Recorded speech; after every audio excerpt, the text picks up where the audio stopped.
Thank you. Please be seated.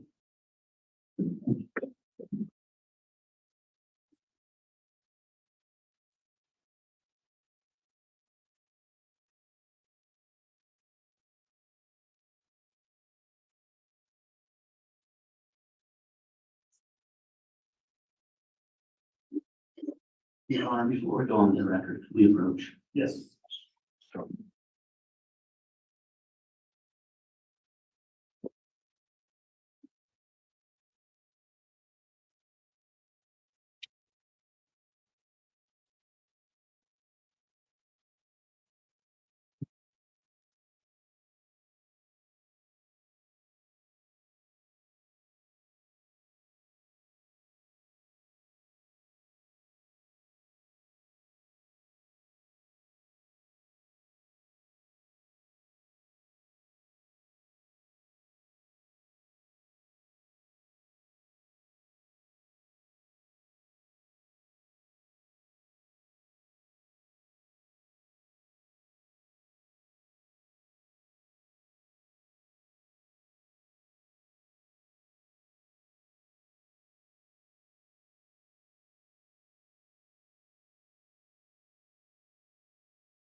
If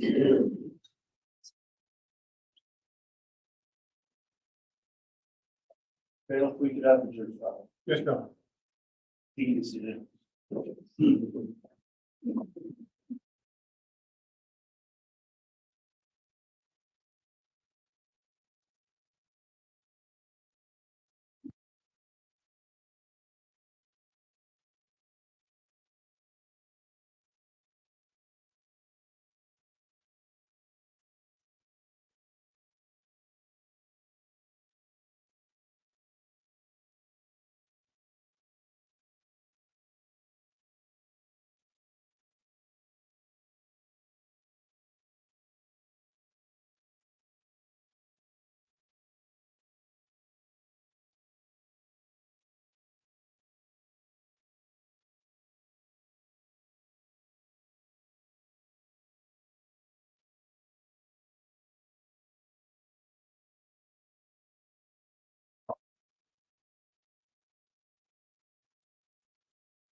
All rise.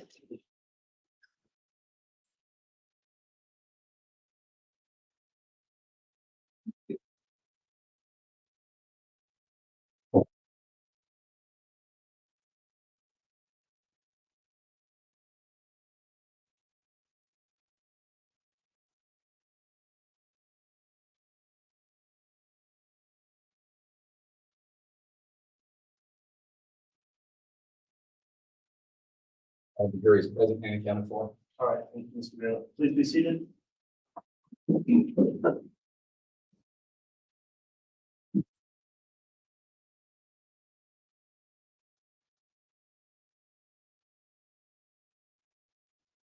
All right, good morning, everyone. We're back on the record on case CR 22-21-1623, State of Idaho versus Chad Guy Daybell. This is the second day of introduction of evidence in the state's case in chief. Although the state is here and present, Mr. Wood was conducting examination of a witness. Mr. Wood, is the state ready to proceed this morning? Yes, Your Honor. Very well. Also note the defense is present, along with counsel and the defendant. The court also notes the jurors are all properly seated and all 18 jurors have returned. The court's also confirmed that the jurors each completed their affirmation this morning regarding not looking into the case during the break. And so we appreciate you following that admonishment as well. One other matter I just wanted to bring up before we got started with additional evidence is the court's live streaming this hearing in this trial. There is a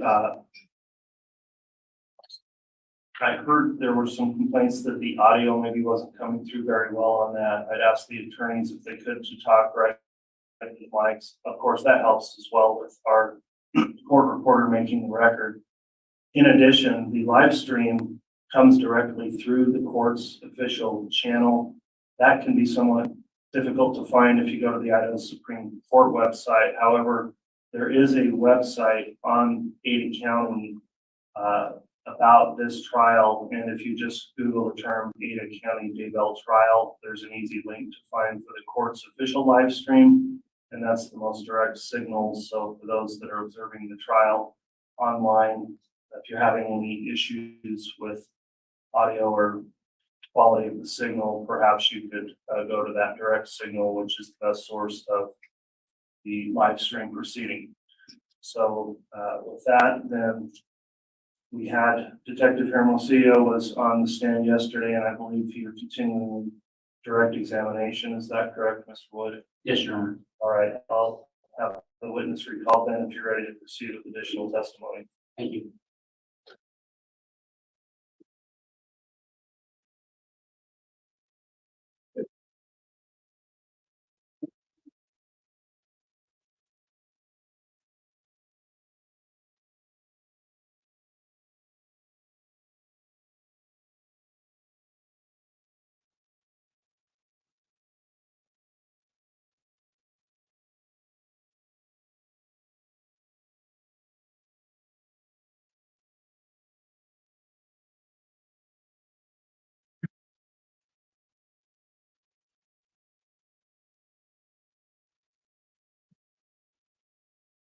All right, Detective Hermosillo was sworn in yesterday. I'll remind you, you are still under oath for your testimony today. And to confirm, not being the state's case agent, I just want to confirm that you didn't review any, well, you're the first witness, so we don't need to do that on this particular witness. So, Mr. Wood, if you'd like to just inquire on further direct, you can do that at this time. All right, thank you. Good morning, Detective. Second, when we finished off yesterday, we were discussing what you had found or what you had observed at a burial site, and just for purposes of the jury, what site were you at when you found the body you were speaking of yesterday? We were at the site that we deemed JJ's burial site. And where, Your Honor, if I could be given State's Exhibit 10A.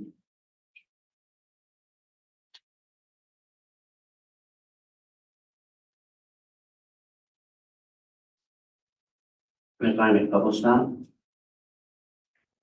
Yes, it's admitted, correct?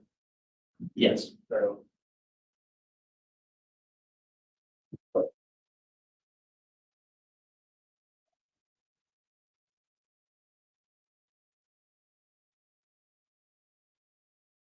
Detective, if you could, for just for purposes of clarification, with a pointer, point out the location you were speaking of.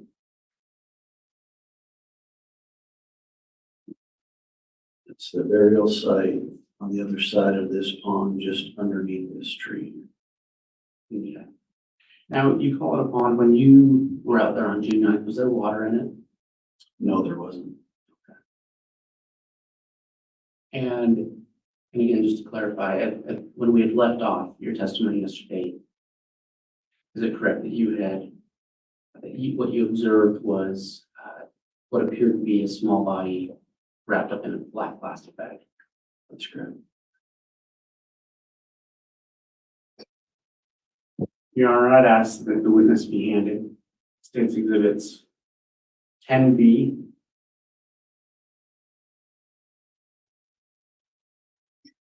through 10M.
M have been offered or admitted in this prior you can order in 10B. And officer, you're looking at 10B, is that right? Yes, For sir. now. Yes. And the vehicle that's parked in 10B, is that the vehicle that was the position of the vehicle at the time that you testified about Mr. Daybell? That's not the vehicle that Mr. Daybell was in. No. Do you know what vehicle that is? The driveway looks like a Subaru. Okay, is that the driveway that you're making reference to? That's correct.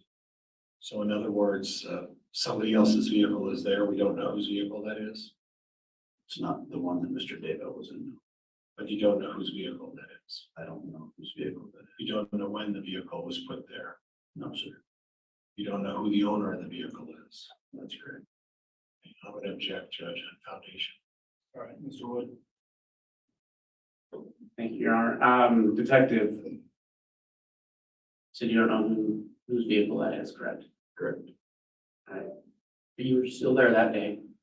Okay, do you recognize this as Mr. Daybell's residence? Yes, I do. And this is a true and accurate representation of Mr. Daybell's residence. Yes, it is. Your Honor, I think significant or sufficient foundation has been laid. All right, Judge, I just make a record that I'm objecting also on the basis of relevance. It looks like it's a picture of a vehicle in the driveway. okay, well, the picture shows many things, including a vehicle. I'll allow the state to have this admitted and sufficient foundation's been established, so 10B is admitted as well as the others. Detective, if you will, or Your Honor, may I publish? Yes.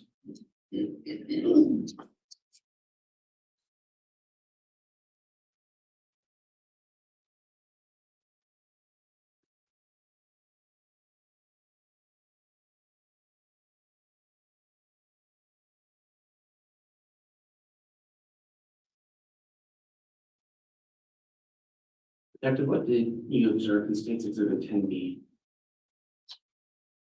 That is the west side of the Daybell residence.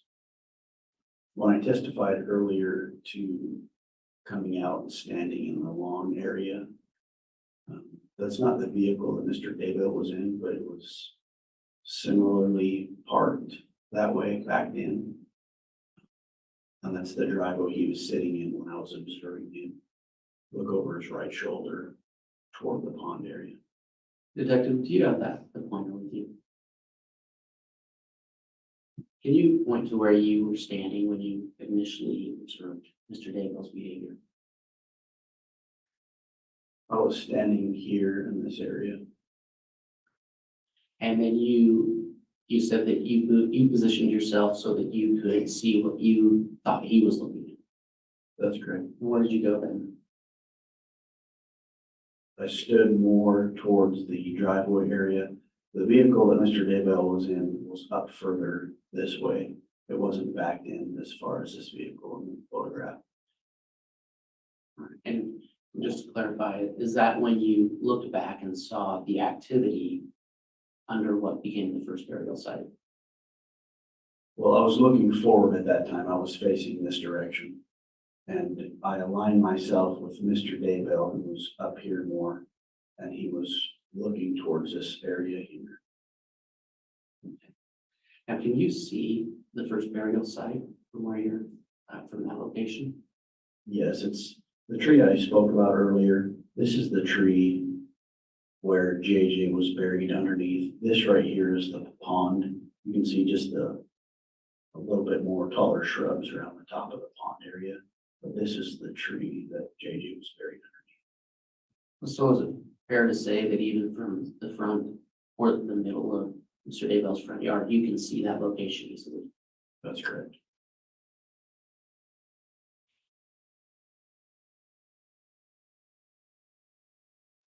Detective, what did you observe in State's Exhibit 10C? When I testified, I was tasked with sifting through the fire pit. This is what we deemed the fire pit. It had burnt tree limbs. There was various little pieces of trash. It was in the middle of round cinder blocks. So that's what we deemed the fire pit as. And the way it appears in that image, that's the way you found it that day. Correct. It was that morning, yes.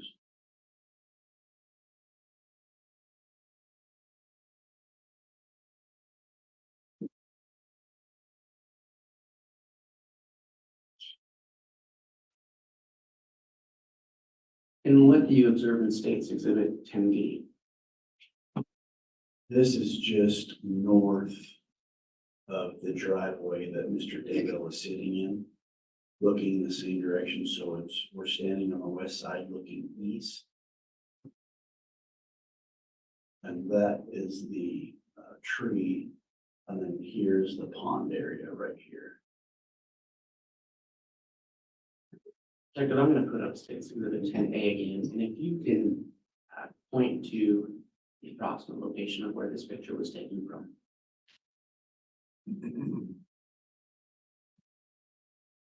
So that last photograph was taken from this area right here.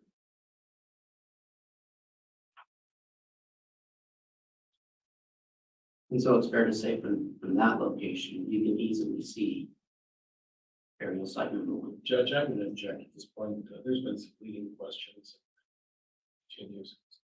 I'll sustain that last question, Judy. From that perspective, what were you able to observe? Burial site, number 1, JJ's burial site. Was it difficult for you to observe it from that location?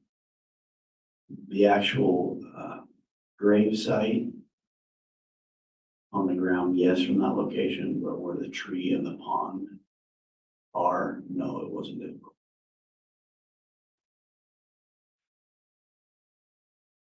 Detective, what did you observe in State's Exhibit 10E? So when I testified earlier about the difference in length of grass and shrubs in that 6x6 section that was marked off next to the pond, this is what I'm referring to. If you look close, you can see there's smaller grass and dirt protruding right here. This is probably a little bit difficult to see. There's probably a better photograph. But this is longer shrubs through here, and then in here was like the length of sod and some dirt where there was nothing growing. And when yesterday you testified being called over to burial site 1, is that what it looked like when you got over there? That's correct.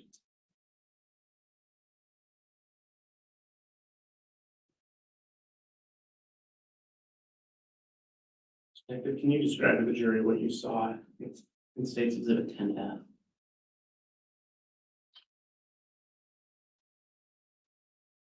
So when I spoke about ERT removing the topsoil and the top level of shrubs, this is what I was speaking about. And you can start to see the 3 large white rocks I was talking about earlier starting to come through the dirt. You testified yesterday about a smell. Was this the same time that you began to smell what you described yesterday? Yes, as soon as they remove this and the topsoil, that's when I instantly can smell the smell of a decomposing body.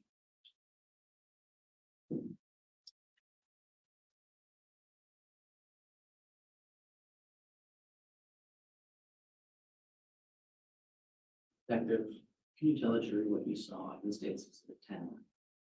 Or I'm sorry, 10G. So as the ERT team methodically removed the soil around the white rocks and dug down just a little bit deeper, this is what we saw. You can start to see there was a smaller rock, but the 3 large white rocks started to show through clearly. When I testify that there was thin wood paneling underneath the white rocks, you can start to see the edge of that piece of wood paneling underneath the rocks. We also noticed that there were roots cut that the ERT team didn't cut. They were already pre-cut. Some of the roots are fairly thick, so that was something we observed as well in that burial site.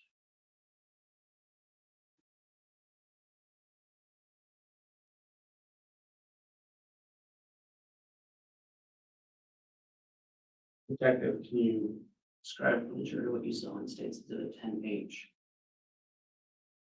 After the ERT team removed the white rocks, this is the two pieces of wood paneling that were underneath.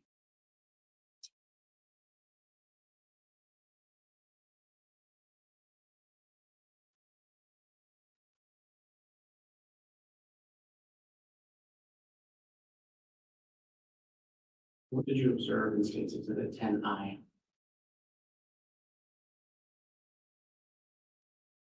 I spoke earlier about the distinction in soil.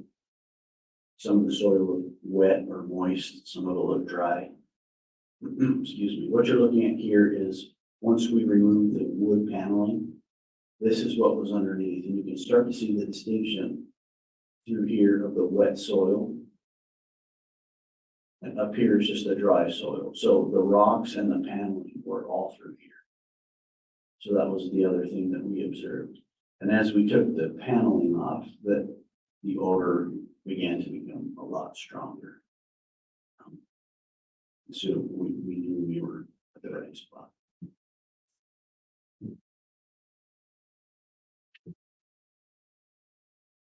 Your Honor, I apologize for any delay. I wonder if we could just have a very brief sidebar regarding the removal. Fine.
Mr. Wood, you can continue.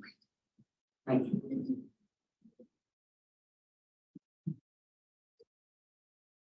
Detective, can you explain to the jury what you observed in State's Exhibit 10J?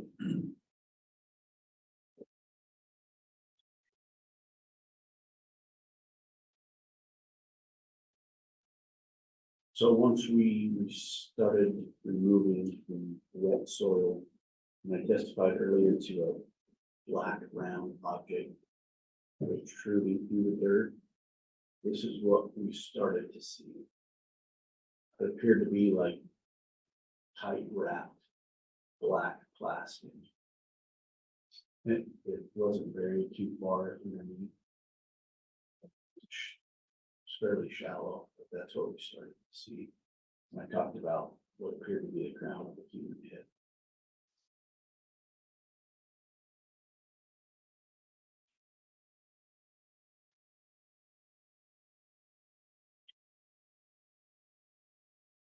Can you describe what you saw in State's Exhibit 10K?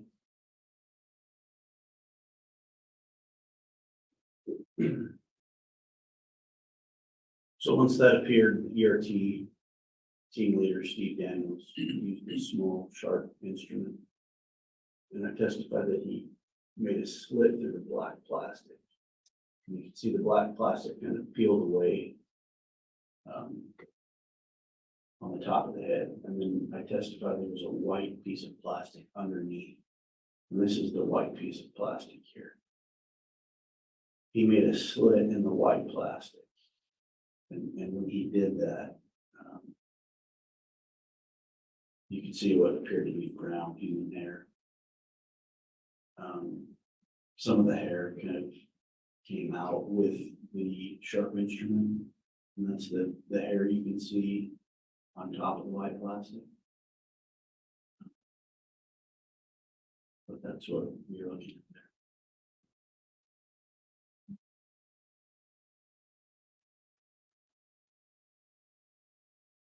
Can you tell the jury what you observed in State's Exhibit 10L?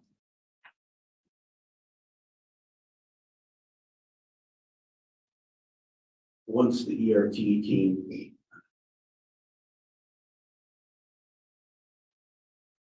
continued excavating, they removed all the soil on top of this small body that was wrapped in completely black plastic. I testified that it appeared to take the shape of a small body in black plastic. And this is what we saw here. It's probably a 4x2 grave, and I'm guessing at those measurements. But it started to take the shape of a small body, and then it had different pieces of duct tape throughout the black plastic on top.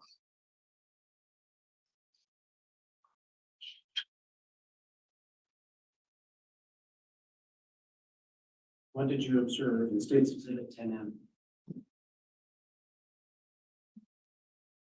Once we lifted JJ out of the ground, there was still wet soil underneath where he was laying. And that's body decomposition. The body had begun to break down. So that's what the wet soil is through here. Again, you can see the roots that were cut to be able to put him in this location.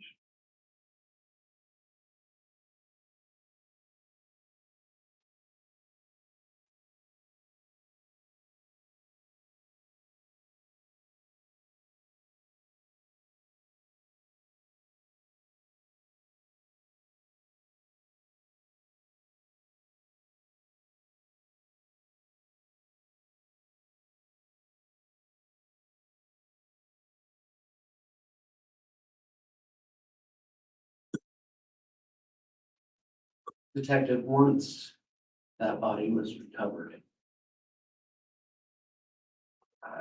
what did you do? And to clarify that question, once that body was taken out of the ground, what did you do? I assisted the coroner and a few other officers in placing JJ in a body bag, a black body bag. Coroner locked the body back for evidence. We then put it in the back of the coroner's vehicle. The coroner and a Fremont County deputy drove the vehicle up to the morgue, and myself and Lieutenant Rockwell followed behind that vehicle. Once we were at the morgue, JJ was placed in the morgue, and then we returned back to the Daybell residence. Do you recall who the Fremont County coroner was? Brenda Dye. And do you recall what other officers traveled with you to the hospital? In my vehicle was just Lieutenant Ron Ball. With the coroner, Brenda Dye, I believe it was Detective Kaiman. And just for clarification, you had said this already, I apologize, but what hospital did you take them to? Madison Memorial Hospital And where is that located? in the city of Rexburg. Once you finished that task, what was the next step for your investigation? We returned back to the Daybell residence. As we got there, we were told that they had possibly, Judge, I'm gonna object at this point. There's some hearsay. I'll ask another question.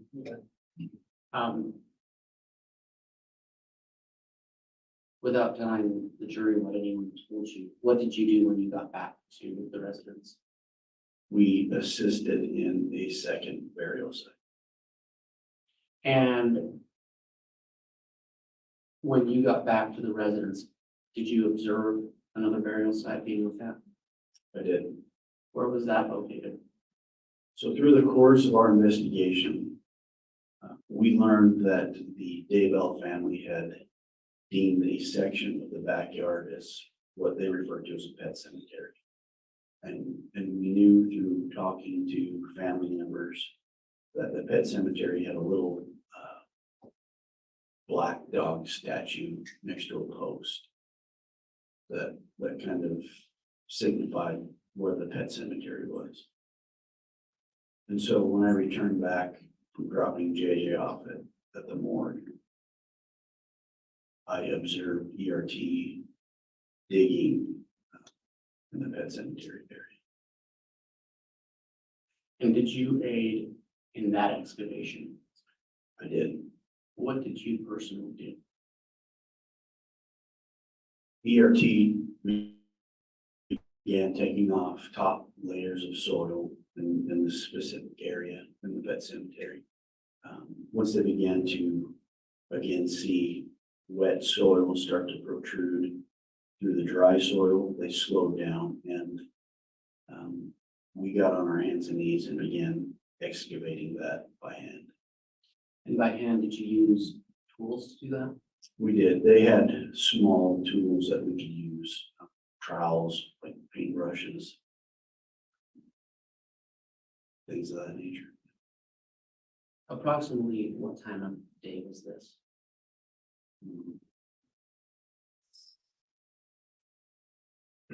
Say it was afternoon.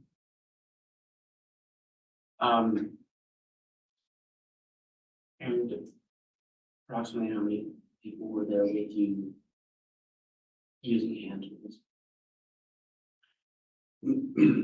There was only a few of us at a time that could work because of the area, but also because of the smell. We had to take turns digging because we were on our hands and knees and the smell was so bad that you could only work for a few minutes before somebody else had to take turns, get on their hands and knees and start digging by hand. And you said the smell, what did it smell like? Decomposing body. How long did you aid in that excavation using the hand tools? Hours, probably. And did you find anything? We did. We ended up digging down and started to uncover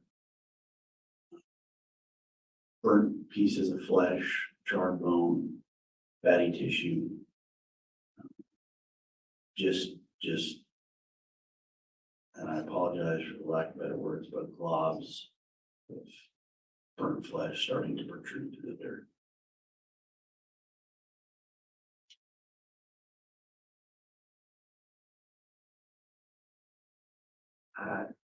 And once you found that, how long did you keep working that site that day? We worked probably until probably 4-ish in the afternoon. And you mentioned ERT, were they working there alongside you? They were, there was also other areas being excavated as well, the fire pit still. So everybody was kind of tasked with something different at that point. And once we started getting down a little bit more in Tylee's burial site, we assumed it was Tylee, we could start to see the top of what appeared to be something plastic and green. And at that point, the ERT team leader, Steve Daniels, decided we were done for the evening. When you were done for the evening, what happened? We had Fremont County Sheriff's Office, the Madison County Fire Department, bring in 2 large light trucks to illuminate the crime scene. The crime scene was taped off. We had officers from Rexburg City Police, deputies from Fremont County Sheriff's Office that remained on scene all night long, walking the perimeter to make sure that the scene wasn't compromised. And it was well illuminated. And did you return the next day? Yes, we did. And when you returned the next day, who else returned? Everybody that was there the previous day. So ERT came back That's correct, yes. and other members of the FBI, Yes, Fremont County officers, yes. Rexburg police officers. Right. And I believe you testified earlier that there were some attorney general investigators there as well. Yes, And they were all there that second day. that's correct. Approximately what time did you arrive that second day? We started fairly early. It was approximately 7 in the morning. And what did you start doing when you got there on the second day? I went back to Tylee's burial site. We had put up canopies to keep sunlight and wind. There was media, helicopters flying overhead, so we wanted to keep the scene from being compromised as much as we possibly could. And at that point, we got back down on our hands and knees and began digging again with those same little tools to get down to see what exactly we were going to take out of the ground at that point. And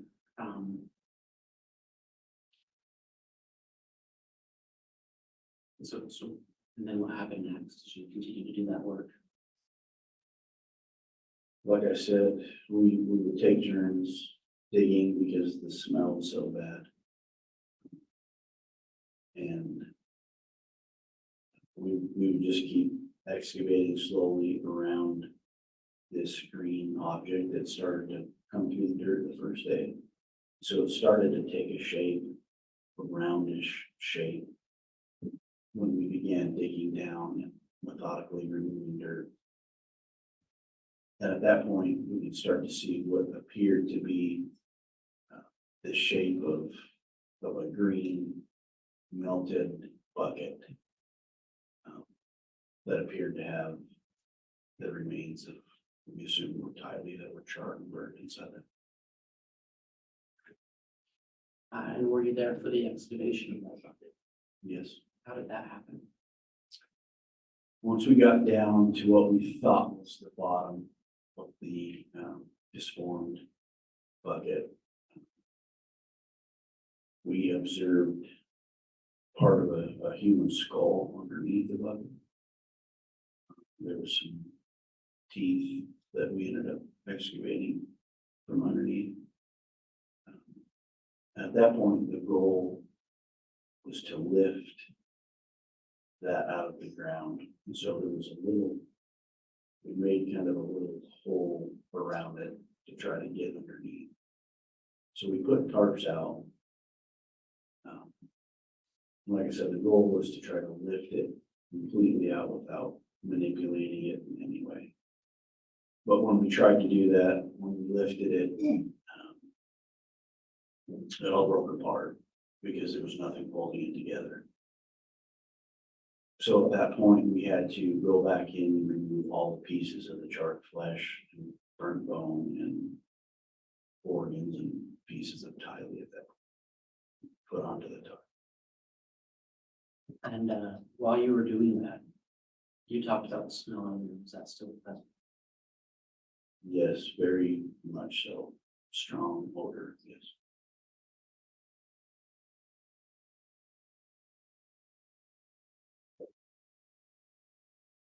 Were you able to observe the lack of a better word, total removal of that green bucket and its contents from that excavation site? We were able to lift everything out at that point. We put it on the blue tarp. There were photographs taken, measurements taken by ERT. Once that was completed, we dug down even further to make sure we didn't miss anything. Once we figured out everything was out of the ground, that tarp and those and Tyler's remains were then put into a body bag. In the corner again, lock the body bag for evidence purposes. And Tyler was also transported to the morgue. And did you follow along when Tyler was transferred to the morgue like you did with JJ? We did. We followed in the same manner. Myself and Lieutenant Ball. Once Tyler was placed in the morgue, we returned back to the Daybell residence.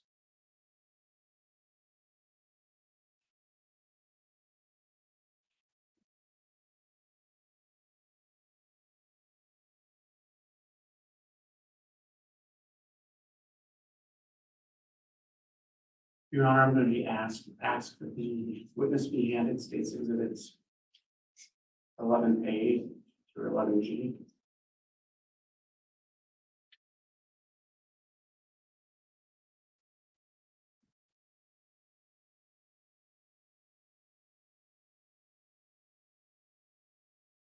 And Judge, for the record, I've previously reviewed these and I would object to admission of these as exhibits. All right, exhibits 11A through 11G are admitted without objection.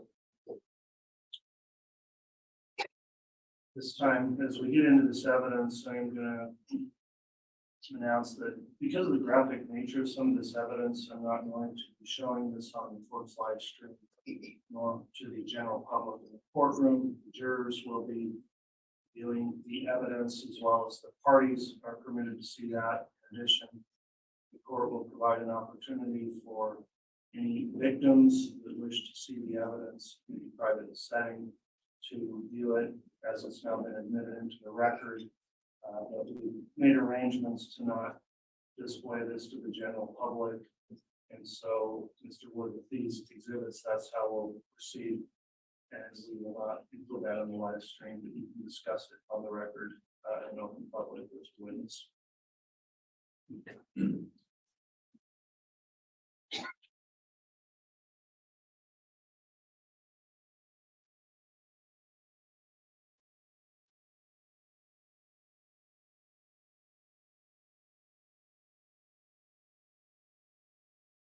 Detective, can you review that exhibit, those exhibits?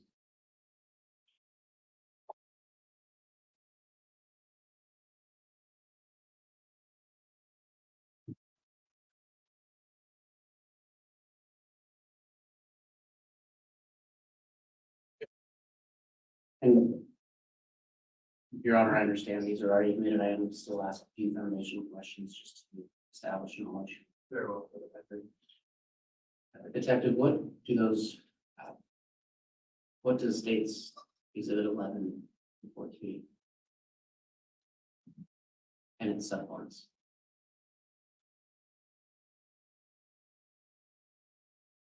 Photograph of the pet cemetery and photographs of Kylie as we took her out of the ground in her burial site.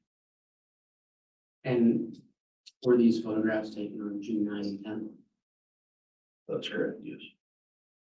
And were you on the scene that day when those photographs were taken? Yes, Are they true and accurate representations of what you saw? yes. Your Honor, those exhibits having been admitted, I'd ask to publish.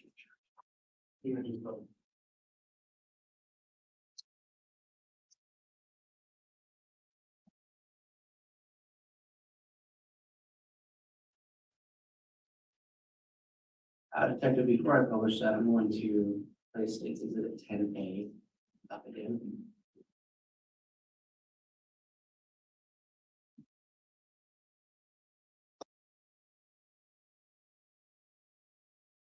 And can you point to the general location of what you've described as the pet cemetery?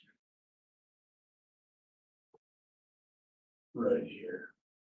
So can you have on the record and explain where it's pointing? Yes, Detective, will you explain where you're pointing?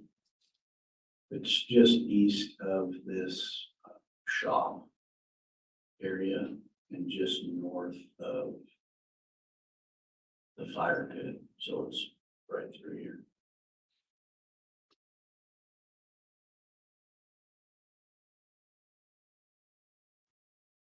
And Your Honor, I do think that the state's first picture under State's Exhibit 11 is okay for public consumption. It is. I just wanted to make sure our system was working as well, that exhibit 11A is fine. Detective, what did you observe in State's Exhibit 11A? This is where we began excavating briefly. As you can see in this photograph, there's a small black dog statue next to the post. So that's where we had learned this was the pet cemetery area through talking to family members. And then there's just some tarps laid out for some of the soil. You can see in the back the markers that had been distinguished and laid out by ERT for the fire pit area that I had talked about earlier.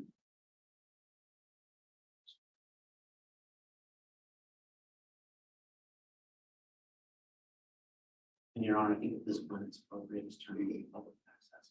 I agree.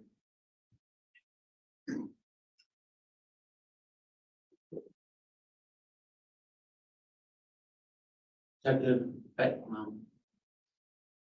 Your Honor, I'm at a bit of a. I have no idea if this is, I can't see if this. Well, I'll ask Detective, can you see that image in your monitor?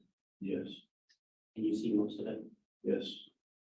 Can you describe for the jury what's been marked as State's Exhibit 11B? What did you observe there? Can I see? Is there a way I can use the pointer? I have a suggestion also, Mr. Wood, just because I understand what you're doing to try to line that up since you can't see the monitor. Do you want to set a notepad or something on there and get it oriented, and you could set on top of that just so that it's lined up?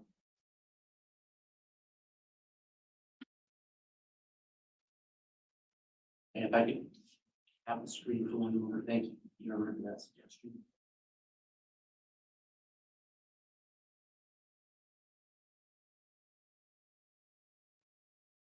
Okay.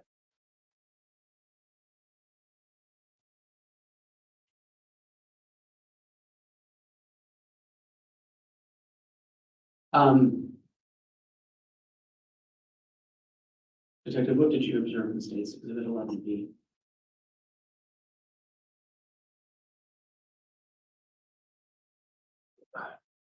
It's hard to describe that, but I'll do my best. In the middle of that photograph, you can start to see the different color and changes in soil from dry to a wet, moist dirt. You start to see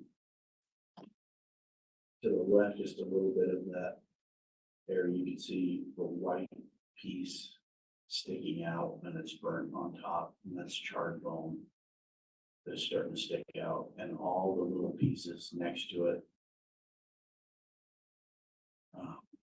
are pieces of burnt flesh, tissue, or we later determined were organs that were all kind of, that's the top of what was inside the bucket. So that's what we first started to see when we started to excavate.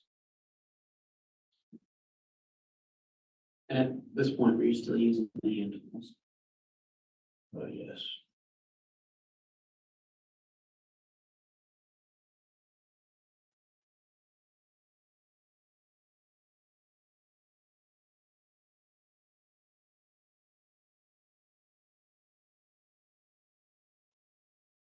Can you explain for the jury what you observed in State's Exhibit 11C? So as we started to excavate down further, some of the top of the mass of burnt flesh wasn't really attached to anything. And so when we would start to dig away towards the sides, it would kind of come apart. It wasn't part of that original mass. And so what you're looking at on this blue tarp is burnt flesh still attached to some bone. The upper left part of that section that you're looking at is part of the hip bone that still has burnt flesh attached to it, and then dirt and just fatty burnt tissue.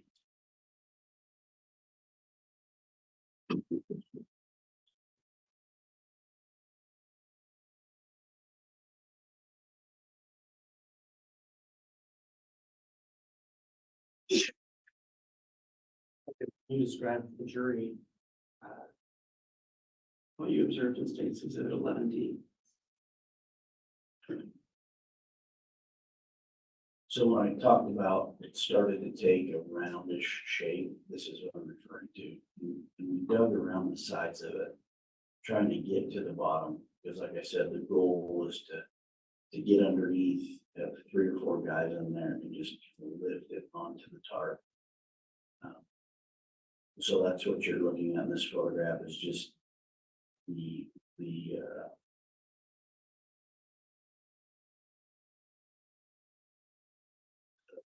burnt flesh. It's still just kind of inside that. And Judge, could we approach for a sidebar, please? Yes.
And that's part of a human skull just to the right of that, the green bucket.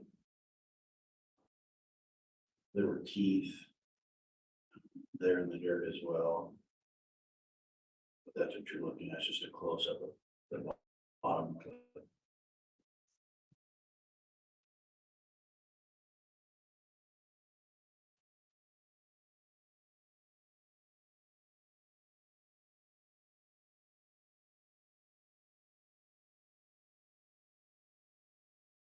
Detective, what, can you explain for the jury what you observed in State's Exhibit 11 as?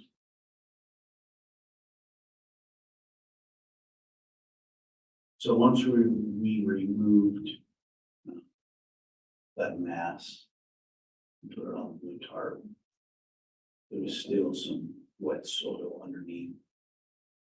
So we dug down even further to make sure that we had excavated everything we needed. And so what you're looking at, you can see the tarps in the background we had put up. You can see some of the hand tools that we used just to the right of that hole. But that's what you're looking at, is just after we got that mass out, the wet soil.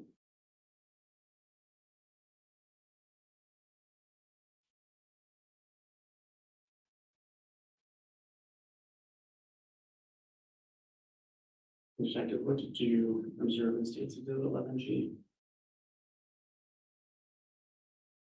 So these were part of a Tylee that kind of broke apart when we tried to lift it out of the ground. There's pieces of charred bone, there's parts of a skull on the bottom left, covered in dirt, and they're still burnt, rotting flesh still attached to the bone. So that's what you're looking at that one. These were the pieces that broke off.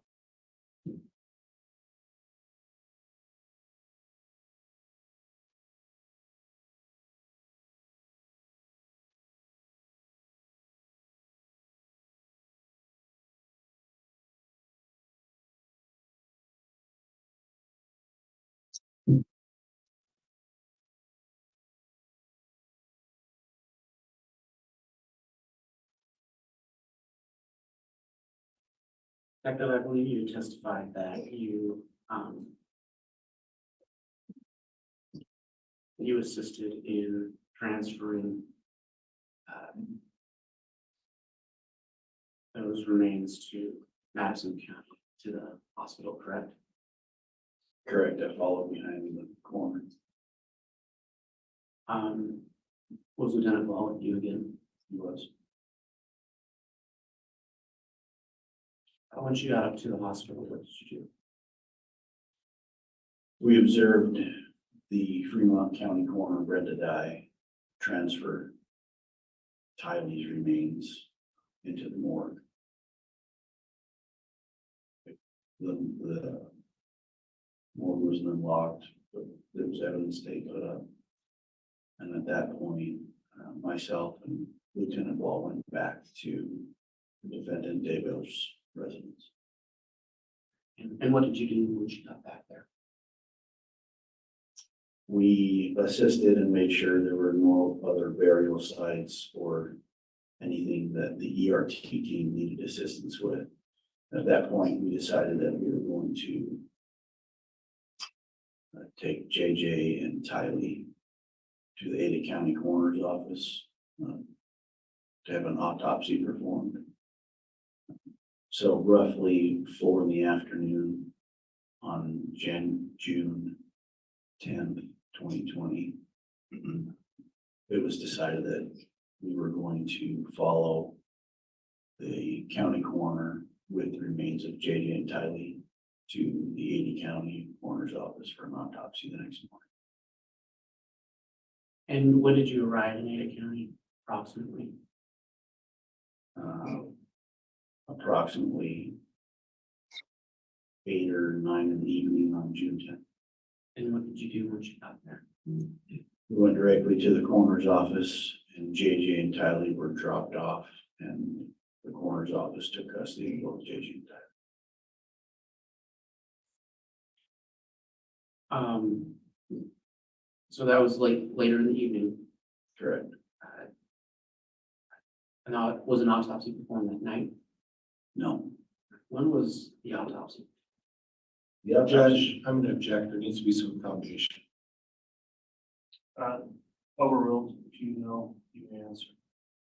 the autopsy was performed June 11th, early morning hours. Well, that was the next day. Correct. And were you present for that? Yes, I was And where did that autopsy take place? at the Ada County Coroner's Office.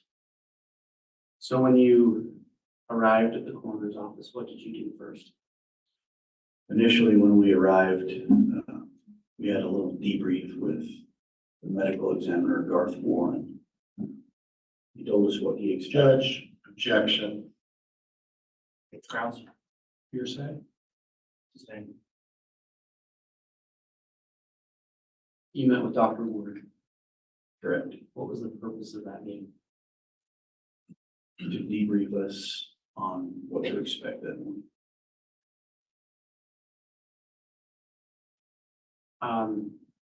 What did you do next?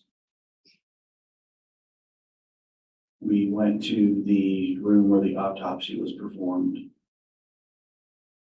Put the sanitary booties on our shoes, signed in on a whiteboard with our name and cell phone numbers. So he had a record of everybody that was in the room. And at that point, we stood back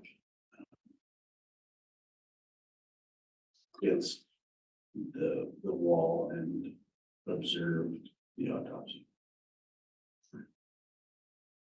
Now, as a detective, you don't perform an autopsy, correct? Correct. But you were able to see it take place.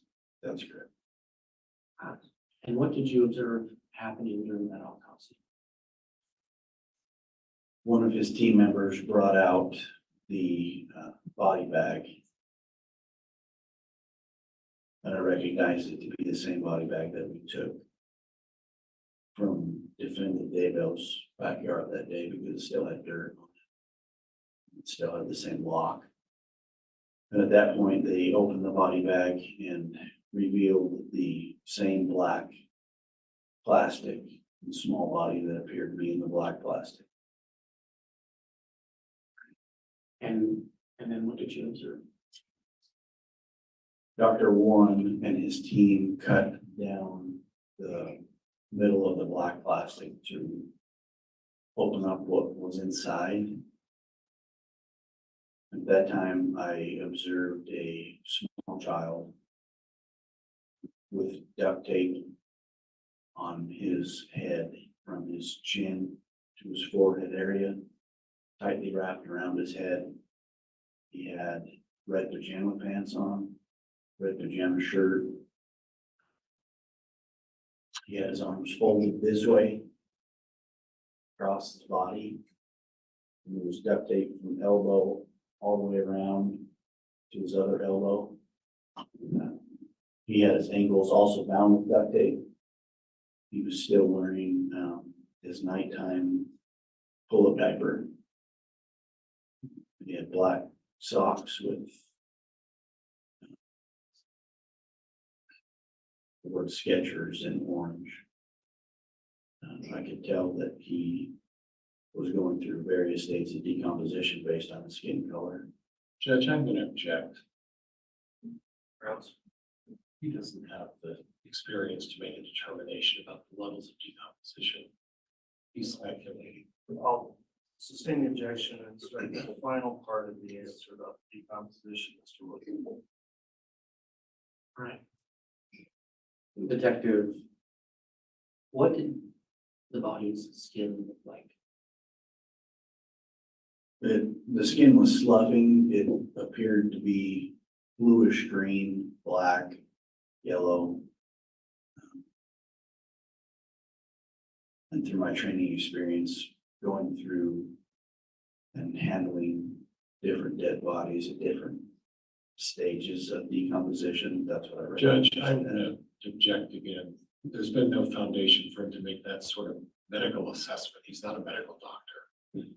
Your Honor, my argument would be that's not a medical assessment. It makes it on his training experience. I'll overrule the objection. If you'd like to cross further, you'll have a chance, Mr. Pryor. The objection is overruled. Foundation laid in the previous response. Detective, once this, the body was taken out of the bag and you made the observations that you've just described, what happened next? Dr. Warren and his team then cut the white plastic that was wrapped around his head and duct taped. They cut down the middle to reveal what was underneath. At that point, I observed another piece of duct tape stretched from JJ's jawline to jawline over his mouth. He also cut the several layers of duct tape from his arms, and it revealed some more duct tape that had his wrist bound underneath all those layers of duct tape. He then took his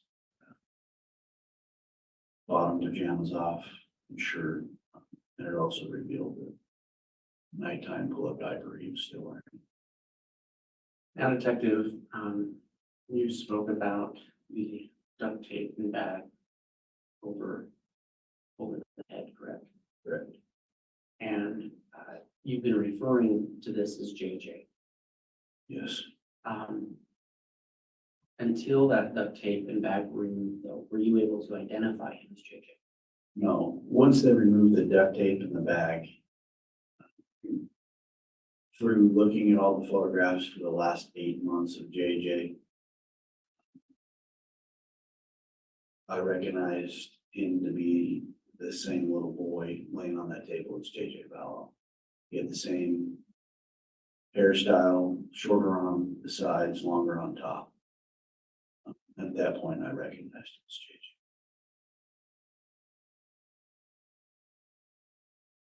Once the clothing was removed, what did you observe happen next? Dr. Warren pointed out some bruising on his arms, on his ankles, on his chest.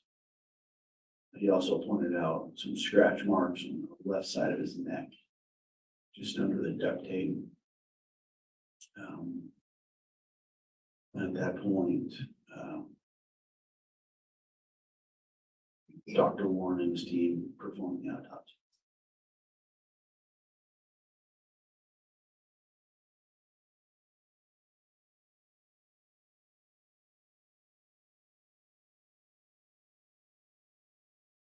Your Honor, I'd ask that the witness be shown state's exhibits 12A through 12B.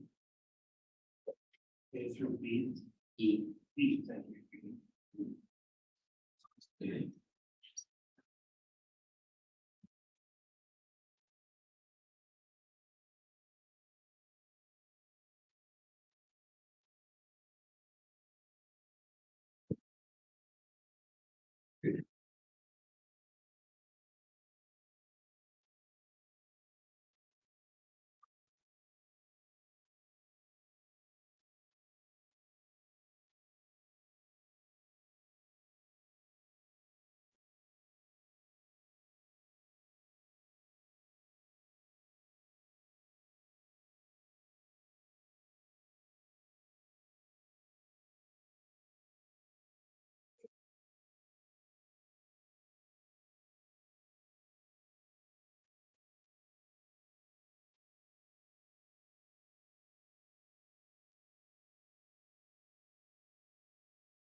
Detective, can you review those exhibits? Let me know when you've had a chance to.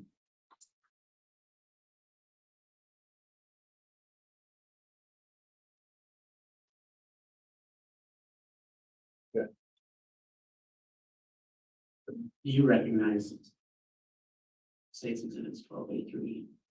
Yes, What do they purport to be? JJ Vallow laying on the table after they opened the black plastic. And were you present when those pictures were taken? Yes, You were in the same room. Correct.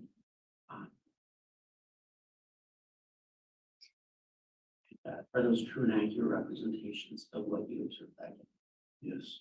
Your Honor, I'd ask that state's exhibits 12A through E entered into evidence. No objection, Judge. Very well. 12A through E are admitted. All of these are graphic in nature, will not be published or shown on the court's live feed or to the public in the courtroom. They'll be published to the jurors, however you wish to split. Thank you.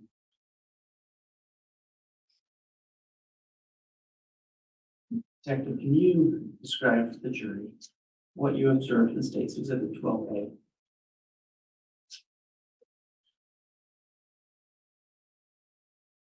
Once they removed the black plastic that JJ Valor was in, this is the first thing we saw.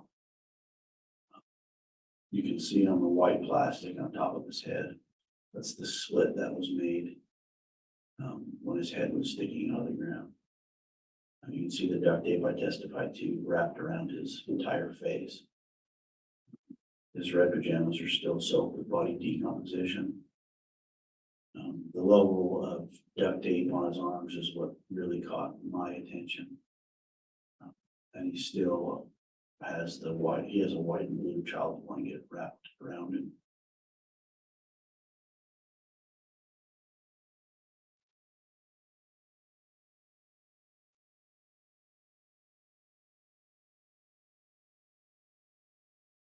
Can you describe to the jury what you observed in state's exhibit 12B? This is the JJ's legs, his bottom half, he has his red pajama pants on still. His ankles, like I testified, are wrapped with duct tape. Those are his black Skechers socks that he had on. It's hard to see there too, but his legs and body are also soaked with decomposition as well.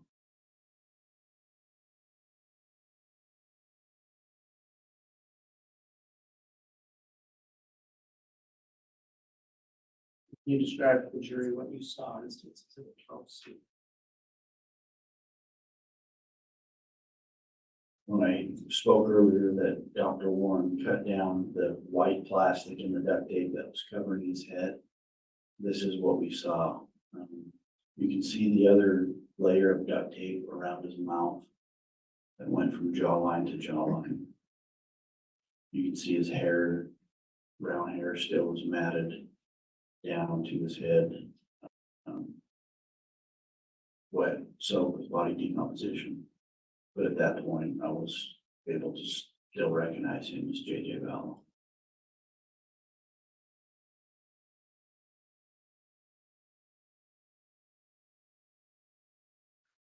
You observed in 12D.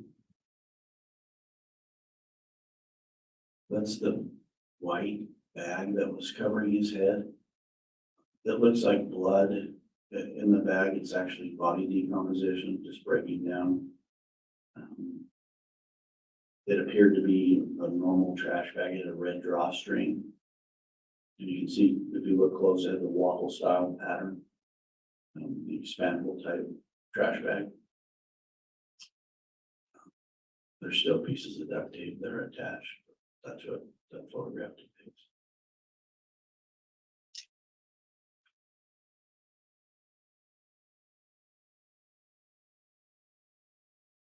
Can you describe to the jury what you saw in 12B? That's just another photo of JJ. The tape is starting to lose its stickiness because of the way the body is. It's just a different photo or a different angle of JJ's face.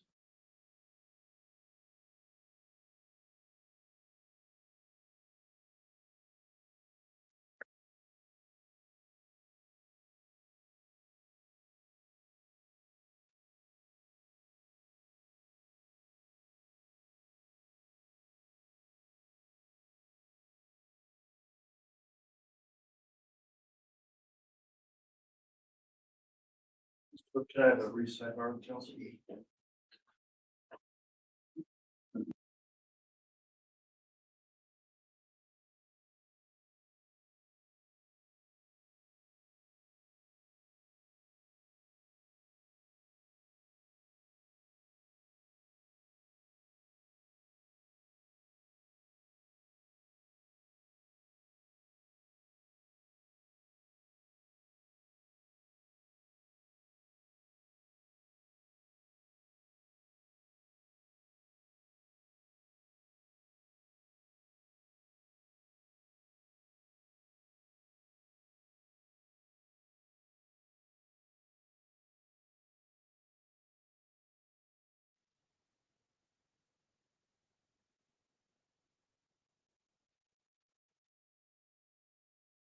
Bit earlier than normal, but we are going to take a mid-morning recess at this time. We'll reconvene here about, slightly before 10:30 to get started with additional testimony. All rise, please.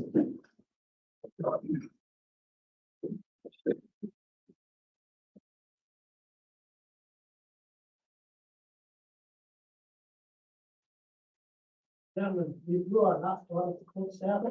Please exit courtroom.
Thank you. Please be seated.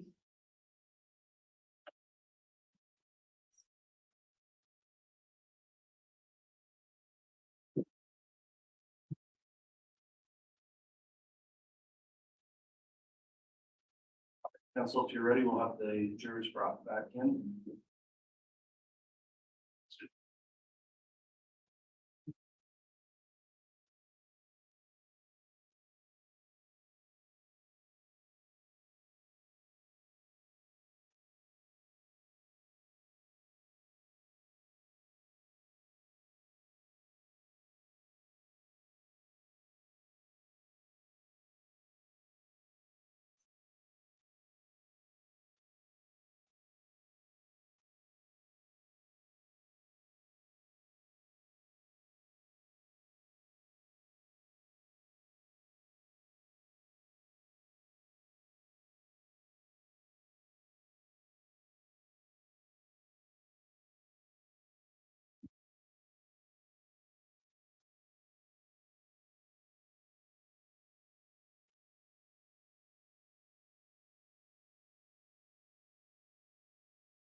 All rise.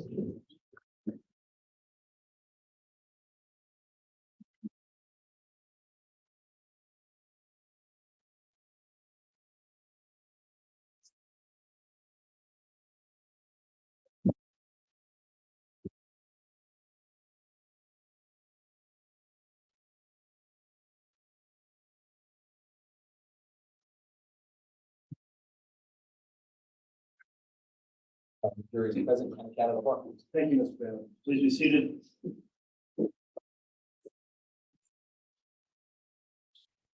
We're back on the record then on case CR 22-21-1623, just concluded the morning recess. Detective Colonel CEO is still under oath, and Mr. Wood, if you'd like to continue with your direct, you can do that at this time. Thank you.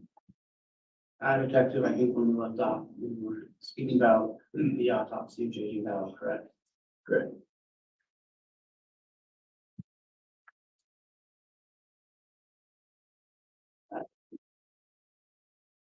You had mentioned earlier that you did observe the actual, not only the body, but then the autopsy of J.J. Bell. That's correct. And were you present for that entire autopsy? Yes, I was. And when that autopsy was concluded, what did you do? At that time, Dr. Warren and his team removed JJ from that autopsy table. Then they brought out a second, excuse me, black body bag. And I recognized it to be the same body bag from the scene because it also had dirt. And they placed that body bag on the table. And what did you observe next? Dr. Warren and his team opened the body bag, looked at the remains for what was left as far as remains inside. He stated there was nothing he could do at that time with an autopsy, so. Judge, I'm going to move to strike as hearsay, You're on the statement already came through. and I'm going to move to strike. So, Would you repeat the question? What did you observe? What were you had just talked about the Ty's remains been brought out with Jared's. Once the remains were brought out, Dr. Warren opened the bag and looked at the remains and stated there was nothing he could do at that point. So at that time, we left the autopsy room for the day. And when you left, did you do anything in furtherance of your investigation that day? No, Did you return to the Ada County Coroner's office the next day? we did. On June 12th, 2020, we went back to the Ada County Coroner's office. At that point, Lieutenant Ball took custody of some of the evidence and we transported it to the state lab in Meridian. And were you with Lieutenant Ball when you did that? I was, yes. And once you took it to the state lab, what did you do? Those items were checked into the state lab. And then that concluded what we did for that day. Detective, you spoke earlier about some of the other agencies you've worked with in this investigation. And is it correct you worked with Fremont County? Correct, yes. And I believe you testified that your primary focus in this investigation was looking for Tylee and JJ. Is that accurate? Yes, that's accurate. Was there an investigation in Fremont County at the same time that had connections to your investigation? Yes, there was. What was that investigation? Fremont was investigating the death of Tammy Daybell, who was married to the defendant, Chad Daybell. Kind of the exact same time we were doing our investigation with missing children. And would you meet with Fremont County and discuss the cases together? Yes, we would. And would you aid each other in those investigations? Yes, Would you share information? yes.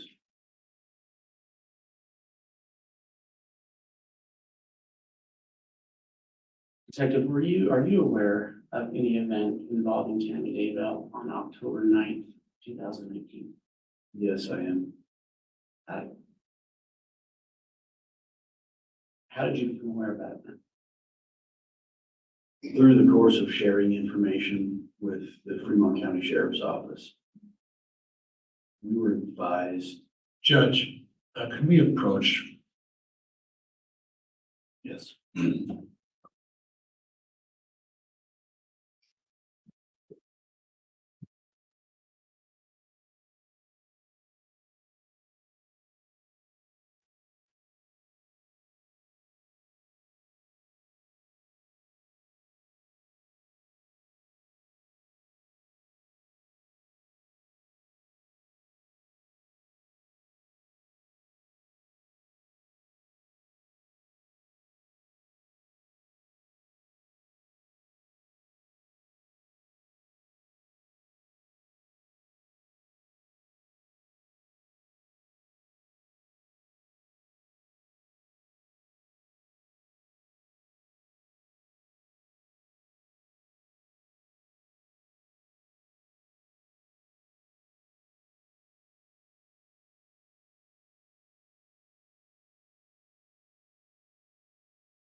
I want to have the court reporter, if we could, read back Mr. Wood's previous question before the sidebar, and then I'll see if there's an objection held by defense.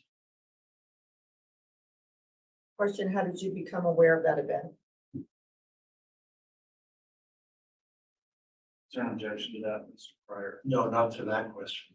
Okay, then Mr. Wood, just proceed with another question.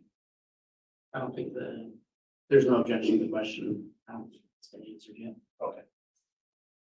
You can answer. We were advised through the course of our investigation that Judge, I'm going to object at this point. The question is whether he was advised, not what he was advised of, but whether he was advised. Our response, Mr. Wood, Not quite sure I understand that objection, Your Honor. I don't as well, so you can continue with your response. Can you repeat the question? Please. How did you become aware of the events of October 9th, 2019? Through the course of our investigation, we were aware of those events through speaking with Fremont County Sheriff's Office.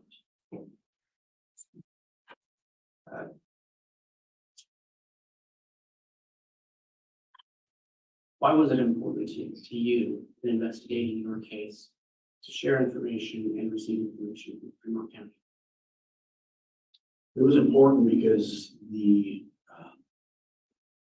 suspects in that case were the exact same suspects in our case. And so we wanted to make sure that we shared information so nothing was missed. At that point, we were still looking for two small children. And so it was imperative to us that we shared information and gathered information from neighboring counties and anybody that was involved with this case.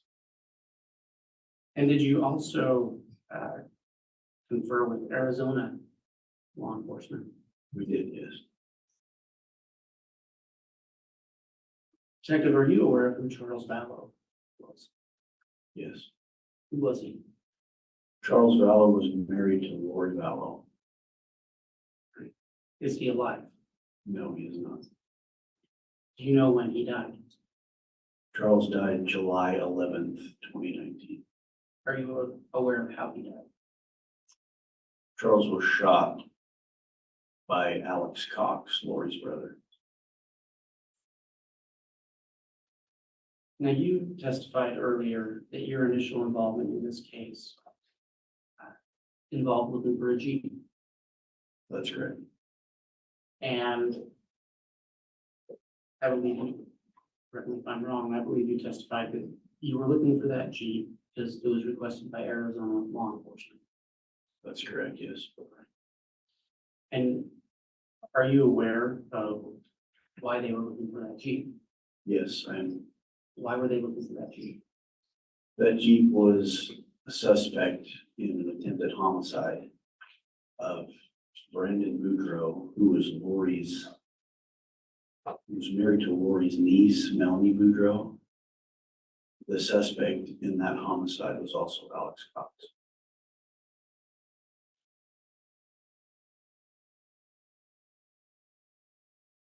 Detective, going back to October 9th, 2019 in Tammy Daybell, are you aware of the incident that took place with Tammy Daybell? Yes, I am. What was it? Judge, I'm going to object. There's no foundation as to how he became aware of it. Sustained. Through your investigation, did you become aware of what happened to Tammy Daybell? Yes, I did. And how did you become aware of that information? Sharing information with Fremont County. And so was this part of the collective knowledge of the case that you were? That's correct, yes. And did you aid in that investigation as well? I did. So you personally became aware of these events? Correct. Based on your knowledge and your investigation, are you aware of any event involving Tammy Daybell on October 9th, 2018? Judge, again, there hasn't been proper foundation. I think at this point I've established that it's through his investigation and knowledge. This objection is overruled. You can answer the question. Yes, I'm aware. And what was that event? On October 9th, 2019, Tammy Daybell believes that she was shot at in the driveway of the defendant Daybell's residence.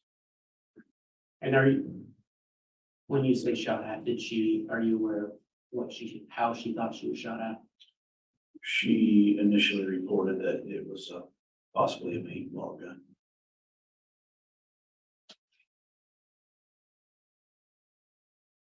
Detective, in your investigation, did you ever put together timelines of events that took place? Yes, I did. Why is it important to do that?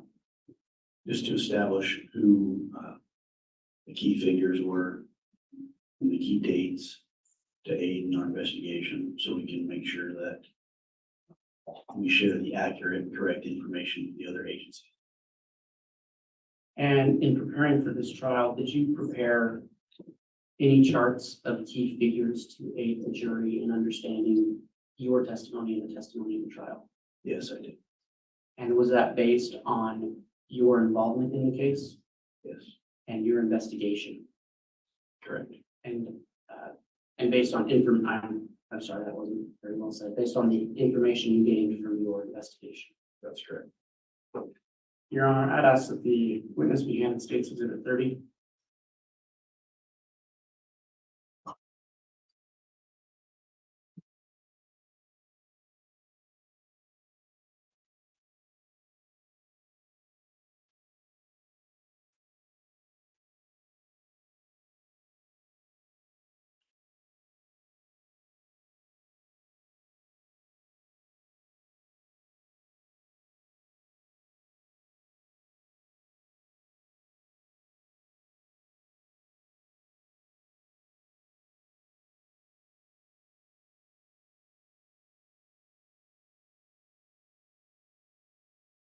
Detective, do you have State's Exhibit 30 in your hand? Yes, I do. What does it purport to be? Those are the key figures that I put together as far as the investigation goes, photographs. And did you do that to aid this jury in understanding who the people involved in this case are? Yes, And did you do that in anticipation of your testimony? yes, I did. And are those, the pictures attached with those names, are those true and accurate representations of the individuals attached to those names? Yes, they are. Your Honor, for demonstrative purposes only, the state would move to enter State's Exhibit 30 into evidence. Any objection? For demonstrative purposes, no. Very well. Exhibit 30 is prior to that.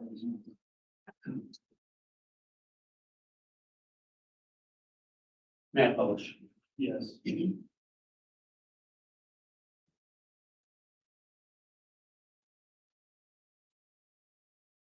Detective, if you can just use your pointer and just, for purposes of the record, read the names attached with each picture.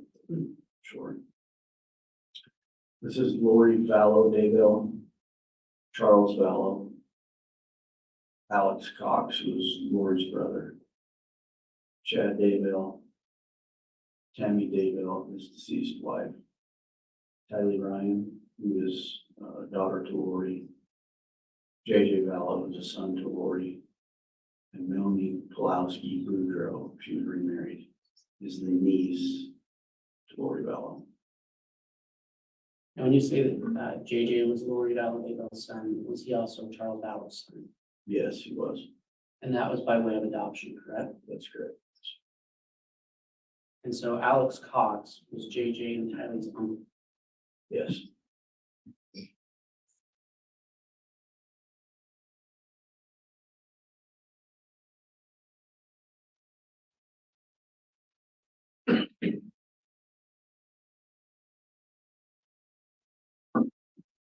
Detective, similar to that last chart,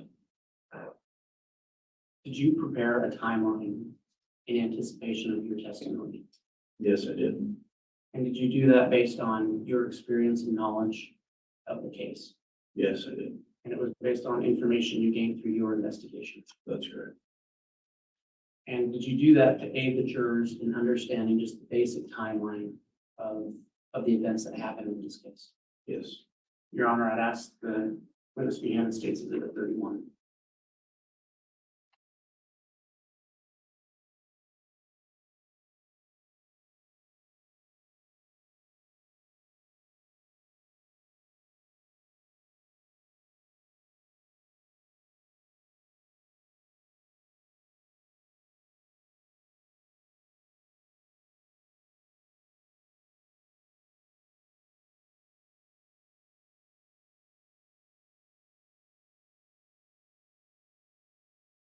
Judge, could we approach, please, for the sidebar? Yes.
This time, ladies and gentlemen of the jury, there's an evidentiary issue to resolve, which we are going to take up outside of the presence of the jury. We'll do that as quickly as we can. So I will be off the bench while I research this momentarily. Then we'll come back on and make a ruling outside of the jury's presence, bring them back in to evidence. All rise, please.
Maybe seated.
Scanning session.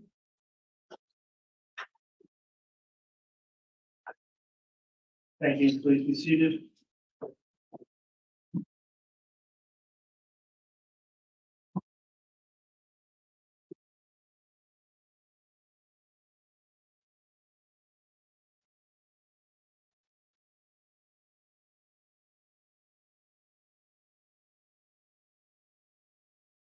All right, we are back on the record on CR 2221-1623. We are going to take up an objection outside of the presence of the jury as it relates to the state's proposed exhibit, in this case particularly state's proposed exhibit 31. And the court had to go back and review some prior rulings in the case that occurred some time ago. I've done that now, so what I'd like to go through is the proffer and determination if there's still a objection to the exhibit and make a ruling on that outside of the jury's presence. So Mr. Wood has offered exhibit 31, which is a timeline, and Mr. Pryor, does the defense maintain an objection to the admission of that timeline? Judge, I spoke with Mr. Blake. I spoke with Ms. Blake, and procedurally, I think at the time that the 404B was filed by the state, we were also dealing with the severance issue, is what I recall. And then she discussed that with me. So I think I may have made a non-objection to the 404B. And I think I made a record of that when Mr. Thomas and Mr. Archibald were objecting to that. So I may forego my objection because I think my recollection is I don't have a record of it, Judge, which is a little unusual, but I think I may have noted on the record to the court that I'm not objecting to the introduction of 404B evidence. All right, I understand. I think there was lodged an objection back February 14th of 2023 by you to the 404B motion. Does the state have any clarification on that, Mr. Wood? Your Honor, just based on recollection, I believe it was not an objection to all of the state's intended 404B, but to some of it. And my recollection, and I'm not looking at any document, this is just my recollection, was that the defendant did stipulate to some of the 404B, including issues dealing with Charles Fallow and Brandon Boudreaux. That's my recollection. And Judge, my recollection is that I did file a timely objection, but then at the hearing, there was, and I'm going back, Judge, and we're talking 3 years ago. And I'm just going off of recollection as well, as Mr. Wood is. I believe that I filed an objection, and then at the time of the hearing, I may have orally stated that I'm not objecting to the introduction of the Brandon Boudreaux or the Charles Fallow information, and Mr. Thomas and Mr. Archibald continued theirs, and the hearing was continued on. And somewhere in the interim, Judge, there was a severance order granted, and I don't know whether I was part of the 404B motion. That's where I'm having some difficulty in recollection. My records don't show an order that you granted the 404B in this case, so I don't see an order in this case. Okay, so just to clarify, there was an objection was filed on behalf of Mr. Daybell by Mr. Pryor, February 14th, 2023 to the 404B. We then had a hearing on the 404B evidence on February 22nd, 2023. The court then issued an oral ruling on the record, and in that oral ruling went through different evidence that was sought to be proffered under 404B. And among the rulings the court made on the court minutes under paragraph 9, specifically referencing consideration of the shooting at Mr. Boudreaux, the court weighed out the 404B arguments and found that it would be admissible at trial. And then in the hearing, I did indicate that I'd gone through the analysis for 404B, looking at the State versus Fox case, doing a two-tiered weighing of the factors, balancing them out with the evidence proffered. And ultimately, and I'm looking at the transcript of this hearing where I made the oral ruling, determining finally, quote, the court does find there is relevance under tier 1, parts 1 and 2 for the introduction of that evidence. And then I looked at rule 403 to see if there was probative value to substantially outweigh the danger of unfair prejudice, and finally determined that as to the attempted shooting of Brandon Boudreaux, there would be more probative than unfairly prejudicial, as it would relate back to the purported plan of the defendants. So the court did find that the state was permitted to introduce that 404B evidence. So as we stand here, knowing procedurally that's the ruling, on the timeline, I guess I'll first come back to this proposed exhibit 31 and ask if there's any objection at this point for the defense, Mr. Pryor. No, Judge. Okay, so exhibit 31 then has been offered and will be admitted. I would also note on the record that I think the door has been open to discuss that anyway based on opening argument as well. But for that reason, and also based on the court's prior determination made, I am going to permit that reference on 404B evidence. The reason I'm still discussing this for counsel is I think this now triggers a requirement that I give a limiting instruction to the jurors about how 404B evidence is considered. And I do have prepared a limiting instruction that I am going to advise them of at such point as after your exhibit's been offered, Mr. Wood. Okay. Okay, thanks for the delay there. We can bring the jurors back in, please.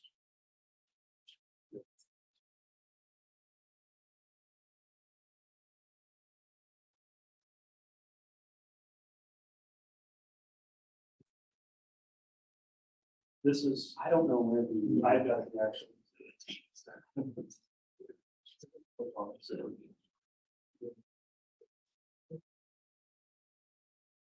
And Judge, if I could just quickly inquire before the jury comes back in, if the court did have both pages of that in its, I only have first page. okay, once we get done with this witness, I'll bring that up. Okay.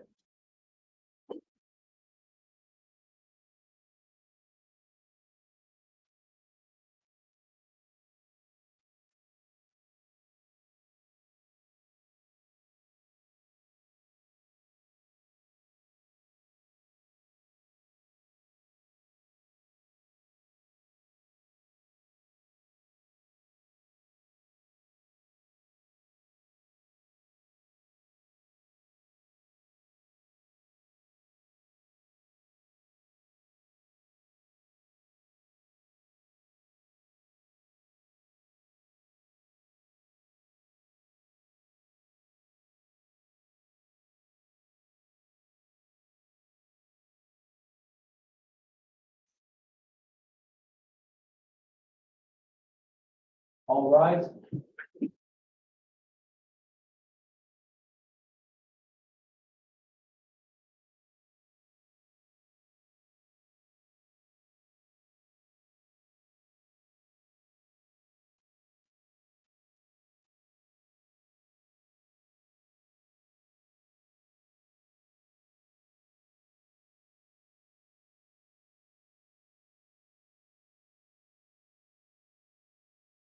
The jury is present and accounted for. All right, thank you. Please be seated. All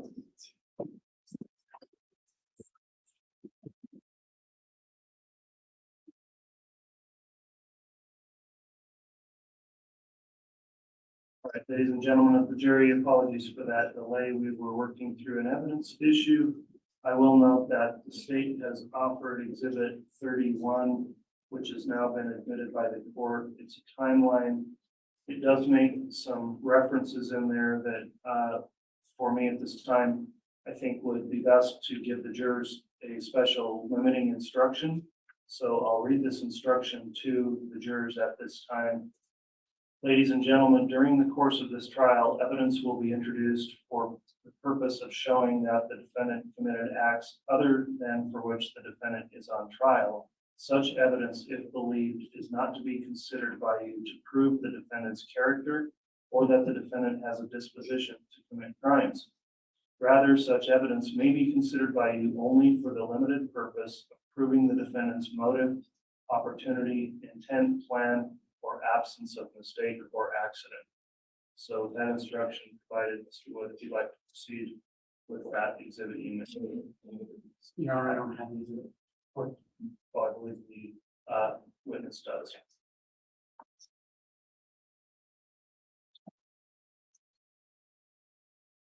May I publish? Yes.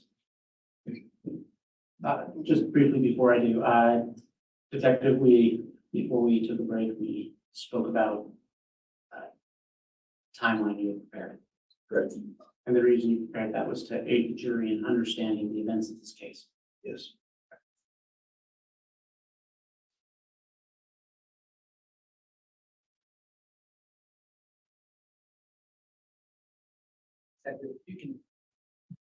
If you can take your pointer and go through these events and just read them into the record. July 11th, 2019, Charles Vallow dies. September 2nd through September 3rd, 2019, Lori, Alex, and the kids, JJ and Tyler, moved to Rexburg, Idaho. The last known proof of life for Tylee was September 8th, 2019. The last known proof of life for JJ was September 22nd, 2019. The attempted shooting at Brenton Boudreaux, Gilbert, Arizona, or attempted homicide, October 2nd, 2019. The attempted shooting of Tammy Daybell, October 9th, 2019. The death of Tammy Daybell, October 19th, 2019. And if you'll continue on the second page. November 1st, police receive a call about a Jeep. The Jeep was located November 4th, 2019. Chad and Lori get married in Kauai, November 5th, 2019. Welfare check on JJ, November 26th, 2019, which is the same day Alex and Chad were contacted. The Rexburg Police Department searched Lori and Alex's apartments November 27th, 2019. Search warrant served on the Daybell residence was June 9th on 2020. JJ and Tyler were taken to the Ada County Coroner's office June 10th, 2020. And the autopsy was conducted June 11th of 2020. Thank you.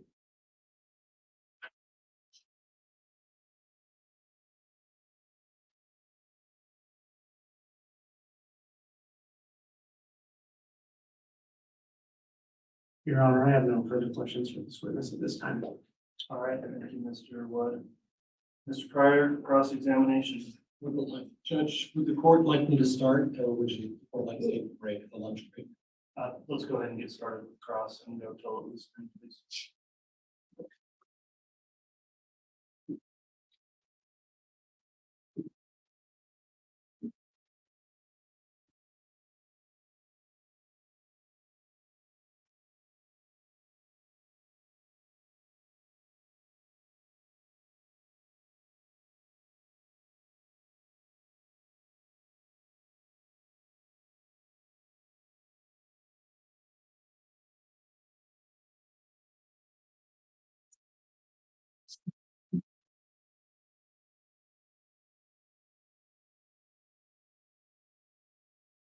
Good afternoon, all.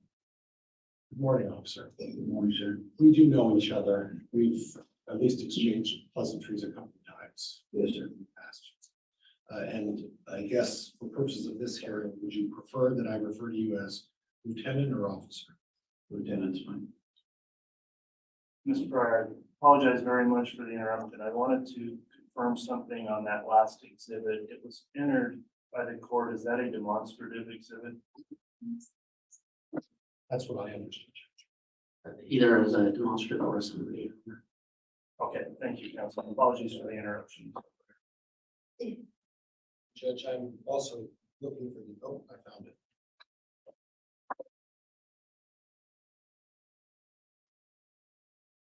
So Lieutenant, you've been involved in a number of aspects in regards to this case, is that right?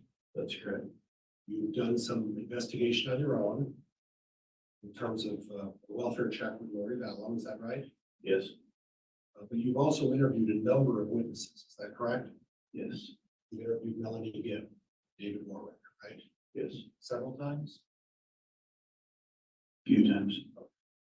And you've interviewed a number of other witnesses as it relates to this case, is that correct? Yes, Okay, now you previously discussed your role as a police officer and investigator in this case. And I guess I want to clarify something if you could, please. As a police officer investigating a case, your role is to conduct an investigation, right? Look at the facts. correct, Try to establish and gain some information, right? correct, But you're not supposed to judge one way or the other, right? You're supposed to remain neutral, that's correct, and you're not supposed to narrow that role as a police officer to a particular person. Is that correct? that's correct, In other words, you're supposed to look at the evidence as a whole. And rather than focusing on one person and saying, we're going to assume this person did this, and we're going to build our case around prosecuting that person, that would be inappropriate, wouldn't it? Right. Your role is actually to look at all the evidence, consider all the evidence. And once you've gathered all the evidence that you think is relevant to a case, what do you do with that evidence? we follow the evidence, Okay, and then once you follow the evidence, you've established a report or you've come to concluding your investigation, what do you do with that evidence that you concluded with? we put a case together, Okay, and then do you provide it to someone? we provide it to the prosecutors, Okay, so there's distinct roles as part of a criminal case. You'd agree with that, right? yes, And your role is to conduct an investigation, correct? correct, Look into all possible evidence of any kind, correct? that's correct, And view the evidence, right? yes, Not make any determination as to what that evidence means, but rather gather as much evidence as you think is relevant in your mind and put together a compilation of that evidence, correct? correct, Okay. And then at that point, only at that point, do you provide it to the prosecuting attorney and they make a determination as to whether or not they will pursue charges against them. Do you understand? Is that the way you understand the process is supposed to work? yes, Okay. And if you were not to follow that process, if you were not to follow what I just described, that wouldn't be appropriate. There's protocols. You agree with that, right? yes, Okay. And you should never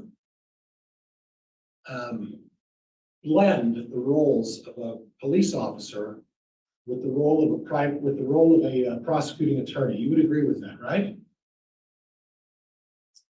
explain what you mean by blend the roles. Well, I mean, it's not a prosecutor's role to show up at an investigation when you're conducting an investigation and engage in part of the process of interviewing witnesses. You'd agree with that, right?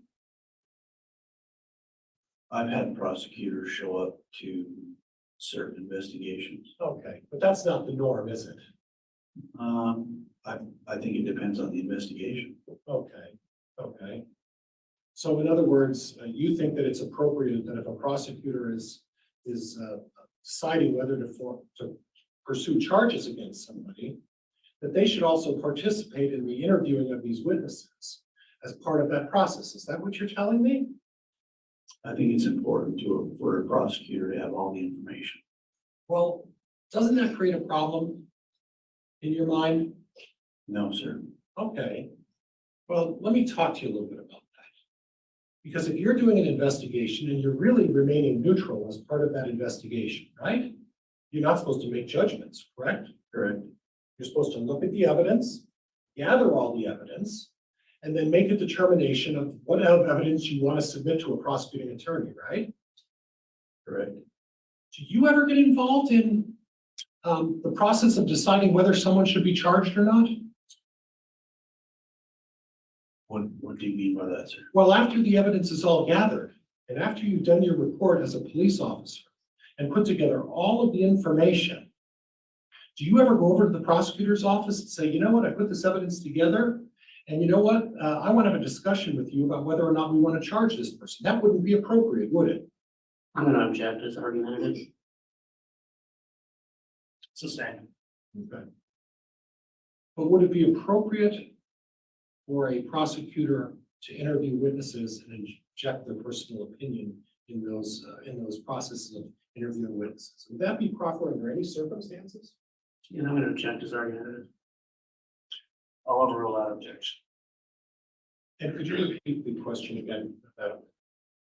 Yes. But would it be appropriate for a prosecutor to interview witnesses and inject their personal opinion in those processes of interviewing witnesses? Would that be proper under the circumstances? To interject their personal opinion? Yeah.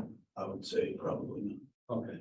So if you're engaging in name calling or making references to a person's character in a case, that would clearly be an inappropriate act, would it not?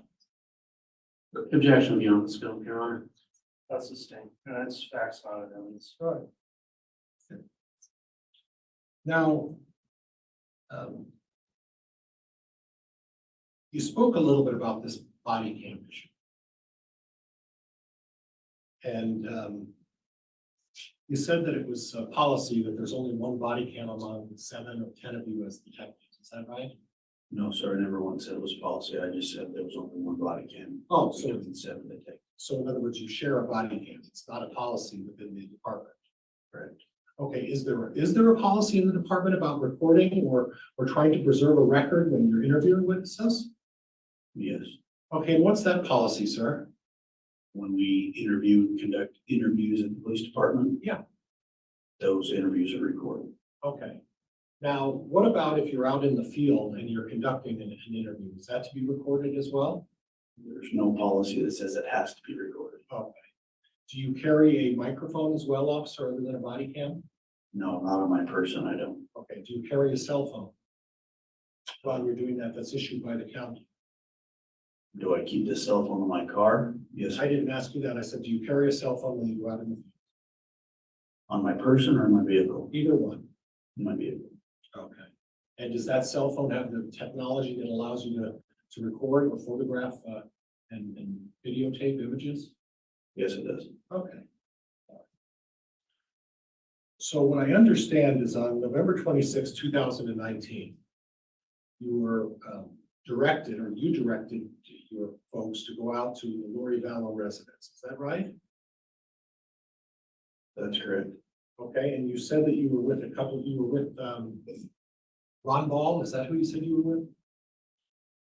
At one time, yes, I was with a couple different officers that day. Oh, so tell me who you were with on that day. Remind me. Detective Dave Holt, Okay, Detective David Stubbs, okay. and Lieutenant Ron Ball.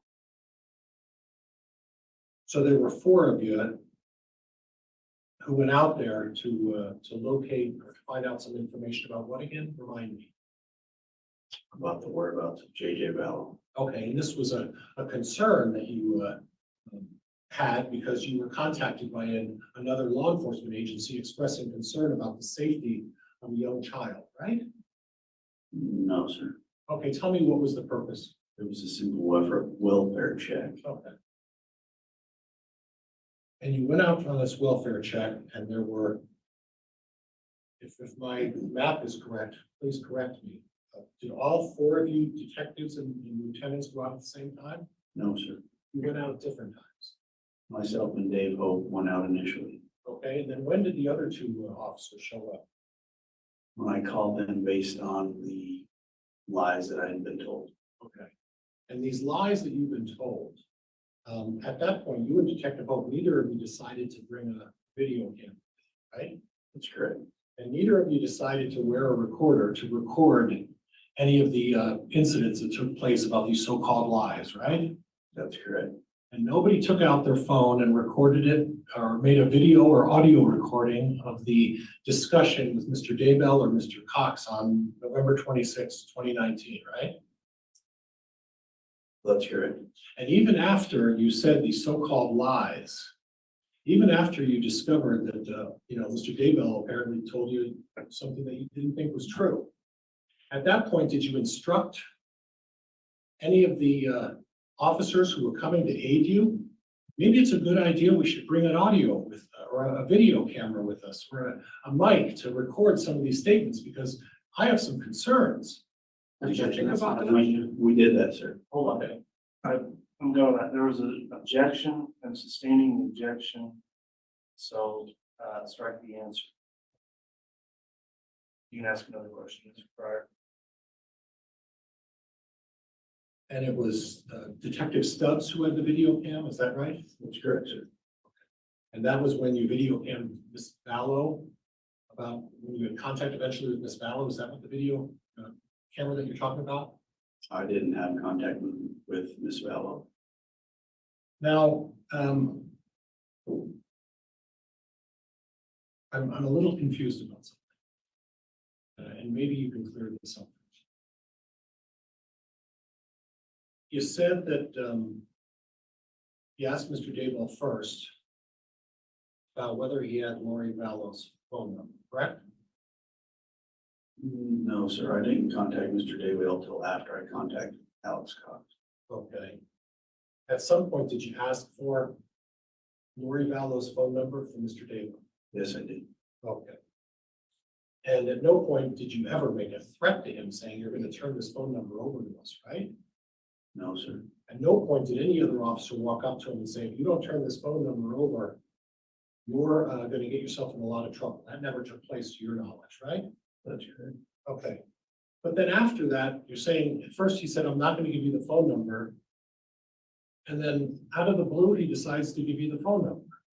Objection misstates the facts and evidence. Okay. Then subsequent to that, he Hold on, decides, Mr. Pryor.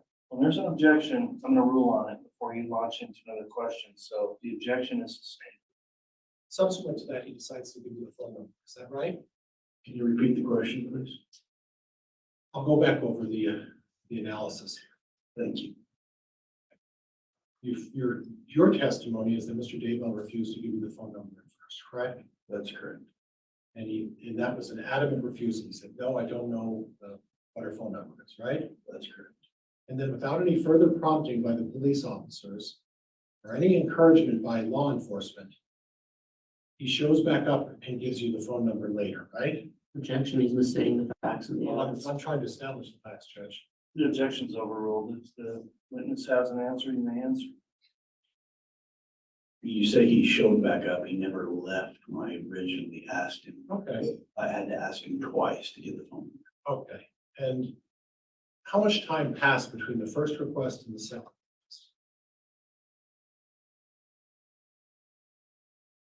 Roughly a minute. Okay. So without any prompting by the police, he asked him for the phone number. He denied, and then within 60 seconds, he said, oh, here's the phone number. Is that what your testimony is? When Detective Hope started walking towards us and I re-asked him again, that's when he gave me the number. So you had to ask him twice. Is that what you're saying? That's correct.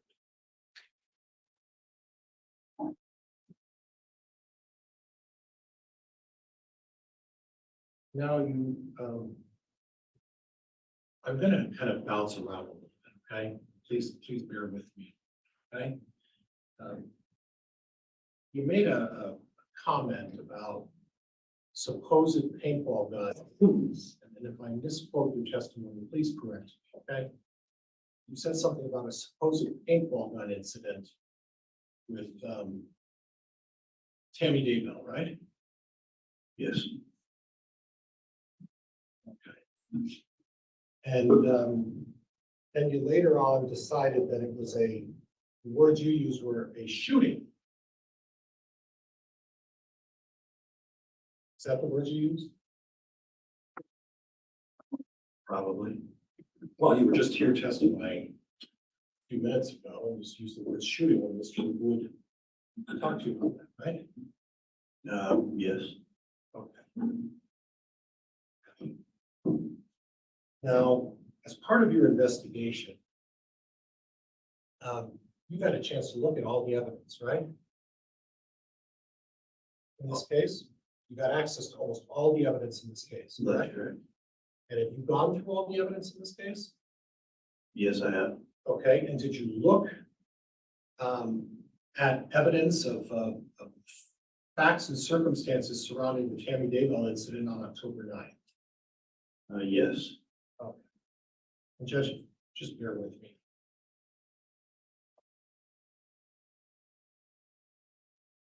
Your Honor, if he's gonna be showing evidence digitally, we'll put our screen back up. Yeah.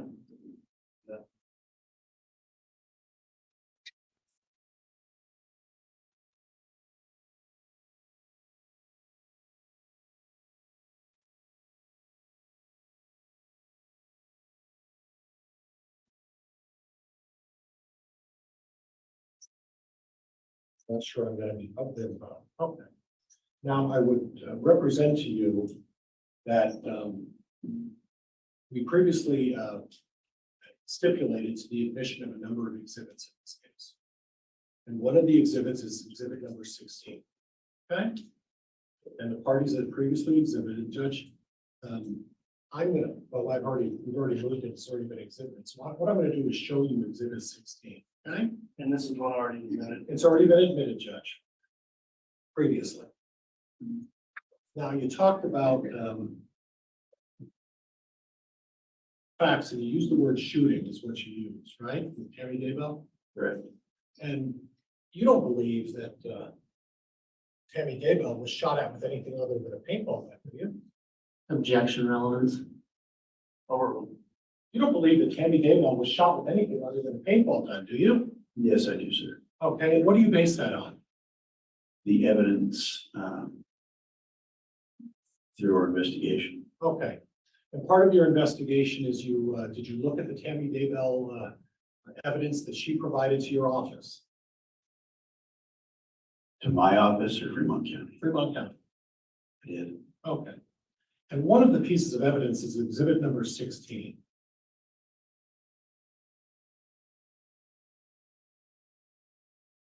Judge, I don't see it going on. All right, counsel, if you'd like, we can take a lunch break or we can keep moving on here for a minute. Here we are, Judge. Okay. Okay, and officer, I'd have you turn to the screen and see if you can read the screen. Just read it. Not out loud, just to yourself.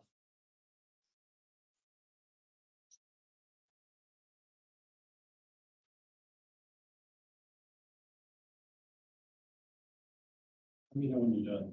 I'm done, sir. Okay. And I would represent to you that this is a email from Tammy Daybell to her friends in the Salem 3rd Ward of her church. Okay? And would you start with the word something and read the email to me? Something really weird just happened. I want you to know so you can watch out. I'd gotten home and parked in our front driveway. As I was getting stuff out of the back seat, a guy wearing a ski mask suddenly standing at the back of my car with a paintball gun. He shot at me several times, although I don't think it was loaded. I yelled for Chad and he ran around the back of the house.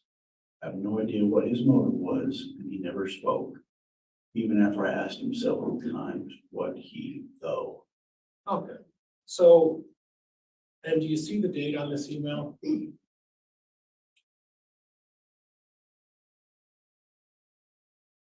It's just about friends there. Are you gonna object to this being characterized as an email? I'll sustain that. Okay. Do you want to clarify, Mr. Farr, what type of communication it is? Well, it's a communication to the friends of the church, and I think it's a text I'm message. sorry. I can.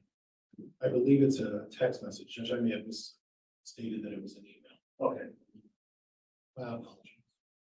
So this text message went out to all of the friends of the Salem 3rd Ward. It's an LDS ward over in town of Salem, right? I can't answer I that. don't know. You know where the town of Salem is, right? I do. And that's a town that's close to Rexford? Correct. Okay. And obviously, you can't answer that about the ward or anything like that, but obviously the term ward would suggest that it's some sort of a religious group of folks they're talking to, right? Correct. Okay. But this email doesn't say that she was shot with a gun, or there's even a mention of a gun. The email talks about a paintball. Again, I'm gonna object to characterization of this as an email. It needs to be It's text sexual message, judges, it's gonna be. I'm sorry. We'll speak for it. Yeah. When there's an objection, Mr. President, gotta have time to get it on the record, make a ruling, and then respond, please. So sustained, this states the evidence. Text.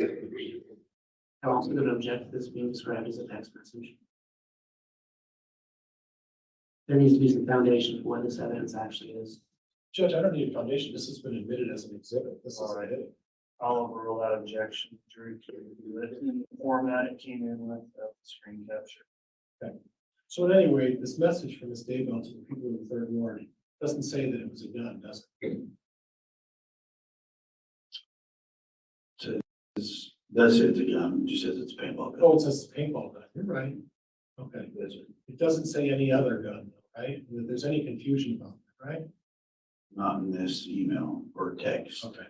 Did you also have an occasion to look at the, I'll be bringing that up later, the search engine from Tammy Daybell's account? No, I did not look at the search engine for Tammy's.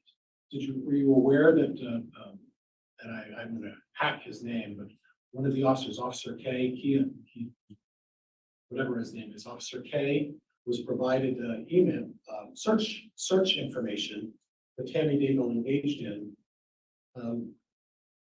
regarding paintball guns in a picture. Are you aware of that? Objection calls for speculation. I'm asking whether he's aware of it. Overruled. Are you aware of it? I was aware that he was provided information. I can't tell you exactly what information he was. Okay, we'll get to that in another day. But did you also listen to the 911 call that was made regarding the paintball incident? I did. Okay, and there was no mention of a gun in that 911 call, right? No, The mention in the 911 call is that someone took a shot at me or tried to take a shot with a paintball gun, right? that's correct. Okay. So the suggestion today that it was a gun is based on your own hunch, right? No, sir. Well, do you have the gun? I have evidence of Google searches done by Alex Cox around that time. Okay. Do you have information as to where Alex Cox was at the time of this alleged shooting? Yes, sir. You do have evidence of that? He was at the Daybell residence earlier that day. I didn't ask you on the day of the Daybell residence at the time of this shooting. And do you recall when this shooting took place? I believe it was maybe 8 in the evening, maybe. Right. And let's clarify this because the data that you have regarding him being at the residence was much earlier in the day, right? That's correct. And and you don't have any data that shows that Alex Cox's phone dinged or any other communication device that Alex Cox had was at the location of the house at the time of this paintball incident, do you? At the time, no, sir. Okay. And so at this point, the information you're talking about is there's some Google searches by Alex Cox, correct? That's correct. And the information is that you've decided to not take into consideration Tammy Daybell's own statement about a paintball gun? Objection misstates his testimony. Sustained. So what other information are you leaning on to suggest that this was anything but a paintball gun? The Google searches performed by Alex Cox talked about shooting through Dodge Dakota. Okay. And I appreciate that. And that would be one of Chad and Tammy Daybell's vehicles. Is that correct? That's correct. Okay. Were you aware of who was driving the Dodge Dakota at the time that incident took place? No, sir. Okay. Did you talk to any of the family members, any of the 4 children about who was actually the driver of this Dodge Dakota that was that Alex Cox was trying to figure out a way to shoot through? We attempted to contact those children and they wouldn't speak with us. Okay, so you don't know whether Chad Daybell or Tammy Daybell were driving that Dodge Dakota, right? That's correct. So the reality is that, Tammy Daybell was driving the Dodge Dakota. It sounds like Alex Cox had something for Tammy Daybell. Is that what you're suggesting? I'm not suggesting that. I'm just simply stating what Mr. Cox's Google searches were around the time of that shooting. Okay, and you're basing those Google searches on your position that you believe this was a shooting, right? That's correct. Okay, so if Chad Daybell was driving the Dodge Dakota during this time, and he was the primary driver and maybe the only driver, would that mean then you would be looking at whether Alex Cox was trying to shoot Chad Daybell? Chad Daybell didn't call in a 911 call and said he was shot at. Tammy Daybell. Yeah, but Tammy Daybell called in a 911 call about a paintball gun. And it was a paintball gun. And we'll have Officer Cannon talk about that. And we'll listen to the 911 call. Objection, that's not a question. Well, the question is, Mr. Pryor, again, you've got to give me an opportunity to rule an objection. If it is sustained, let's just argue and it's not a question. You can ask another question. the shooting and the call that was taking place was in reference to a paintball gun incident, wasn't it? Can you repeat the question, sir? I couldn't hear you. The call that was made regarding this incident was a 911 call about a paintball incident, wasn't it? They used the words paintball in the 911 call. That's correct. We'll move on. Okay. Now, we previously talked about, and Judge, I don't know when you want to stop. I've got a ways to go. I think this probably is a good time for the lunch break, even though time. So we will take our lunch recess. That will be an hour. We'll plan on coming back on for additional testimony around 10 and a quarter after 1. All rise, please.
Thank you. Please be seated.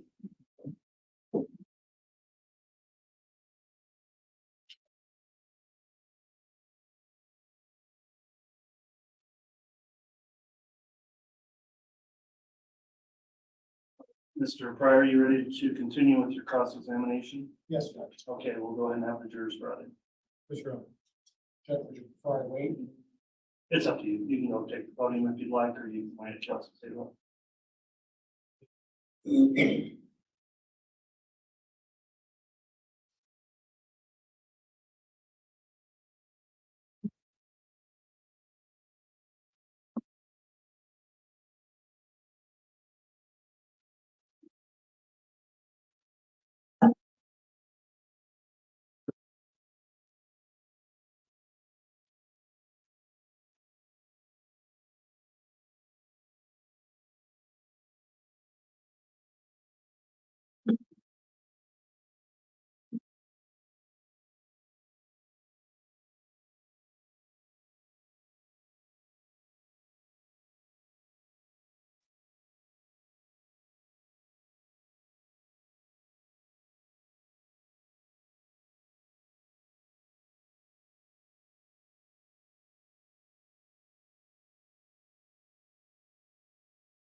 All rise, please.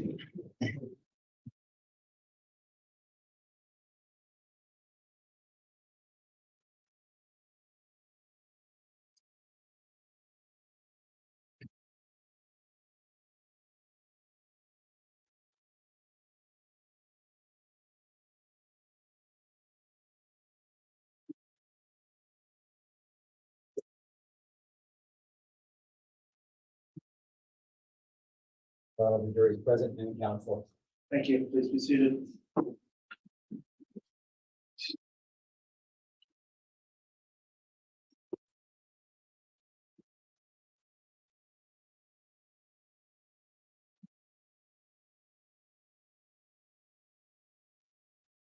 All right, we are back on the record on case CR 22-21-1623, State of Idaho versus Chad Guy Daybell. The defense is conducting cross-examination of the witness, Detective Hermosillo. Mr. Pryor, if you'd like to continue, you may. Officer Hermosillo, I'm going to take my time. I am probably eating too much coffee this morning, so I waited that over the lunch hour. Now I think I'm okay. Let's hope so. I think the judges admonished me enough at this point that I think I got the point. So we're going to go a little slower if you don't mind. So I want to go back to the paintball incident. And you said that one of the pieces of evidence was that Alex Cox had Googled a black Dodge Dakota, correct? He Googled what caliber it would take to shoot through the windshield of Dodge Dakota. Was it the windshield? Yes, I believe so. Okay. Judge, there's previously been an admission of Exhibit 34 by stipulation. That's Homer J. Maximus with a reference to the state as well. And we'll get back to that in a minute, but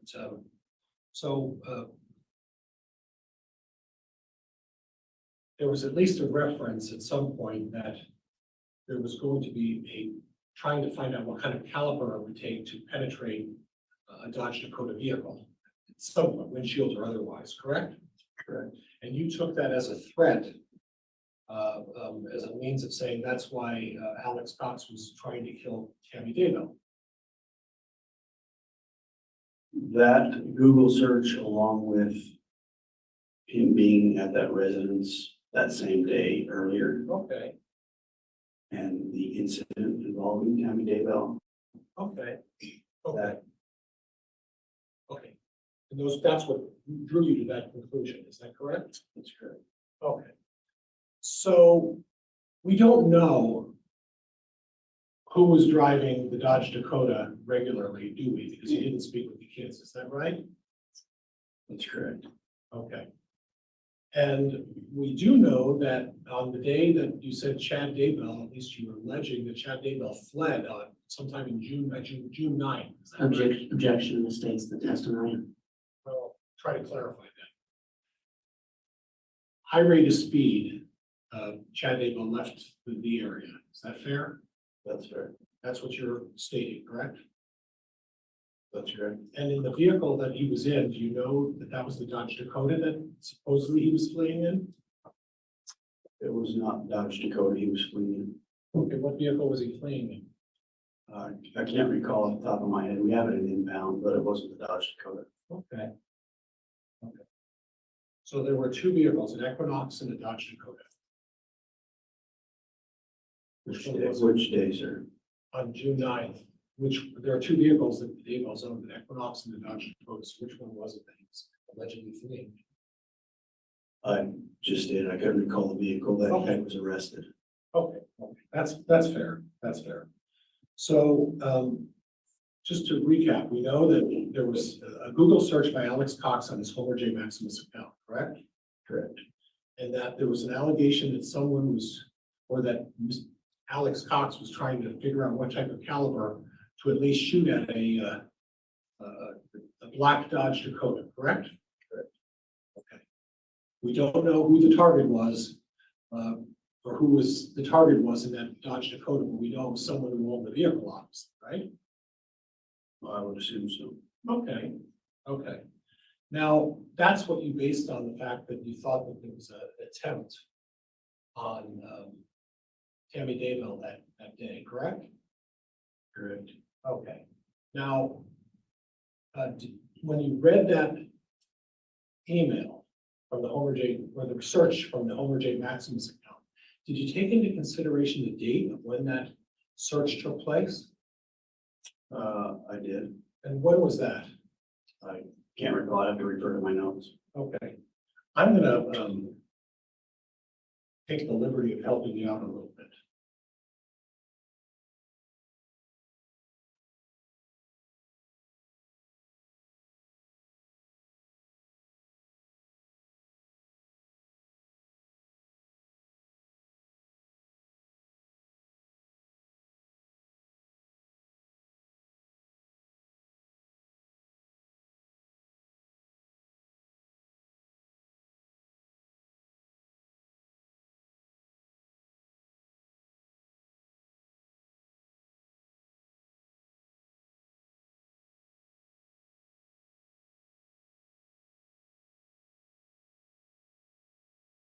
At least I think I'm gonna help you.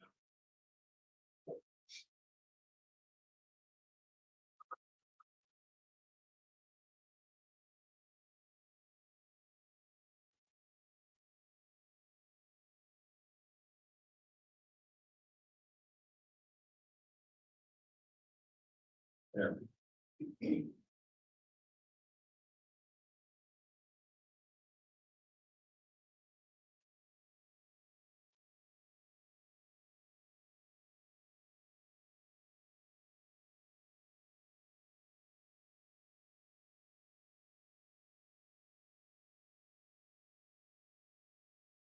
Judge, I don't know why it's not going up on the screen.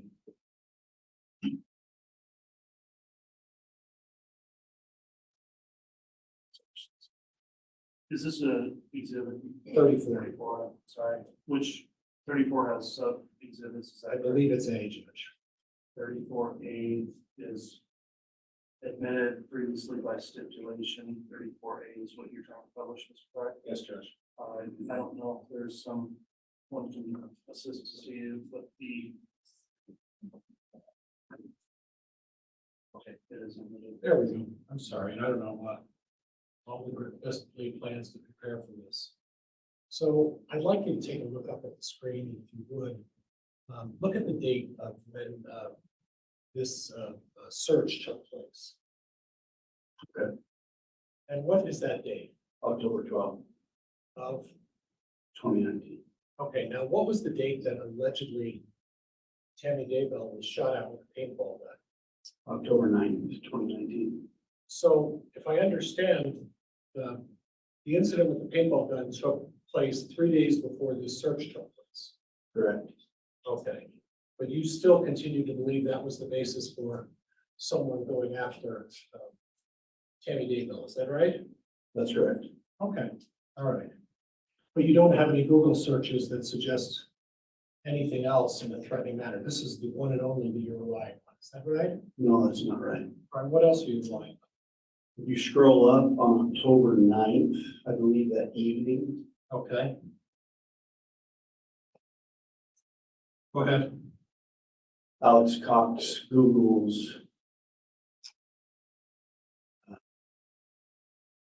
how to make an AR-15 function in cold weather.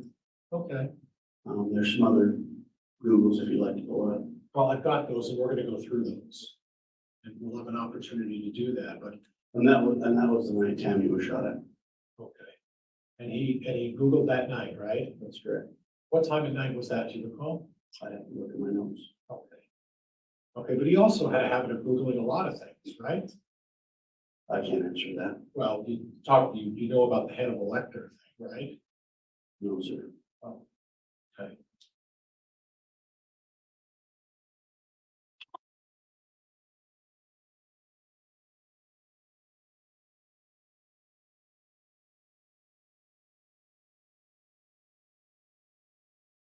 Well, before we get to the Hannibal Lecter thing, let's talk a little bit about some of the other searches from Homer J. Maximus.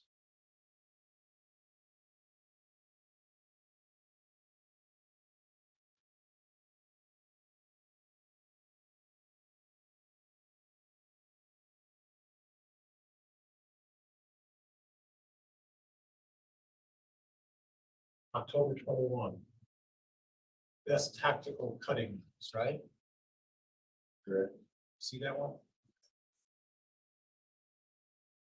All right, and Mr. Pryor, you are gonna have to stay by that microphone or we don't pick up what it's said. Good judge.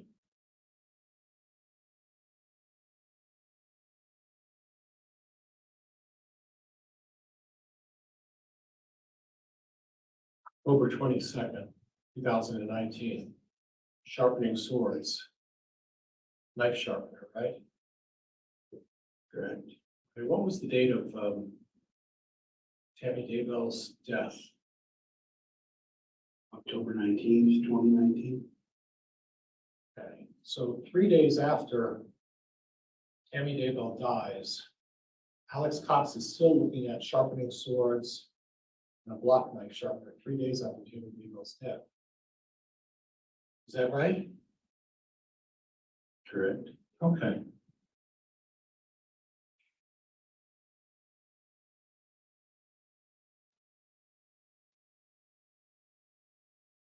October 23rd. 4 days after Tammy Daybell's died. 15 facts about the silence of the lambs you didn't know. Call that one? No, sir. Okay. And that was 4 days after Tammy dies, right? That's correct. Okay.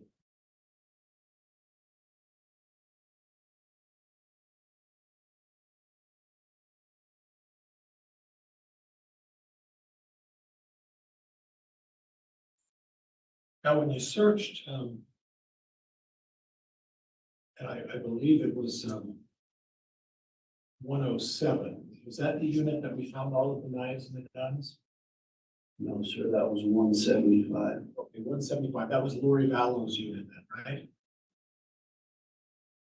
That was the unit that Lori Vallow lived in, but Alex Cox was on the tenant agreement. Okay, okay. And your testimony previously, I believe that was a day or so ago, there were a significant number of weapons found, right? That's correct. Did you do a check on all of those weapons to see who they belonged to? I personally did not do a check on all of those weapons. What about the knives or the ammunition? Did you check and see who those belong to? I'm not quite sure how to check on who the knives don't either. belong to. I don't either. I just asked because are you presuming that the owner of those knives and guns and ammunition is Alex Cox? They were found amongst his belongings, so I presume that is. And we talked about this before, when I was doing some voir dire native objection, that a lot of those items were items, the knives and the ammunition were items that you pulled out of bags and displayed for purposes of, for lack of a better word, staging them for your photo op, right? That's correct. Okay, okay. But again, all of the ammunition, all of the weapons, all of the knives, and the ski mask, that was found in Alex Cox's, at or near Alex Cox's belongings, right? Correct. So I don't want you to speculate, but you're presuming that Alex Cox owned all of this, right? That's correct. There's no indication that Lori Vallow had several guns and knives and things like that. Is that fair? That's fair. Okay.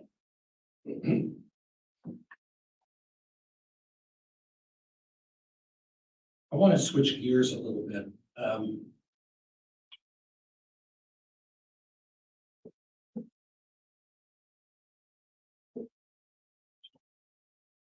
And I want to talk to you a little bit about Charles Vallow.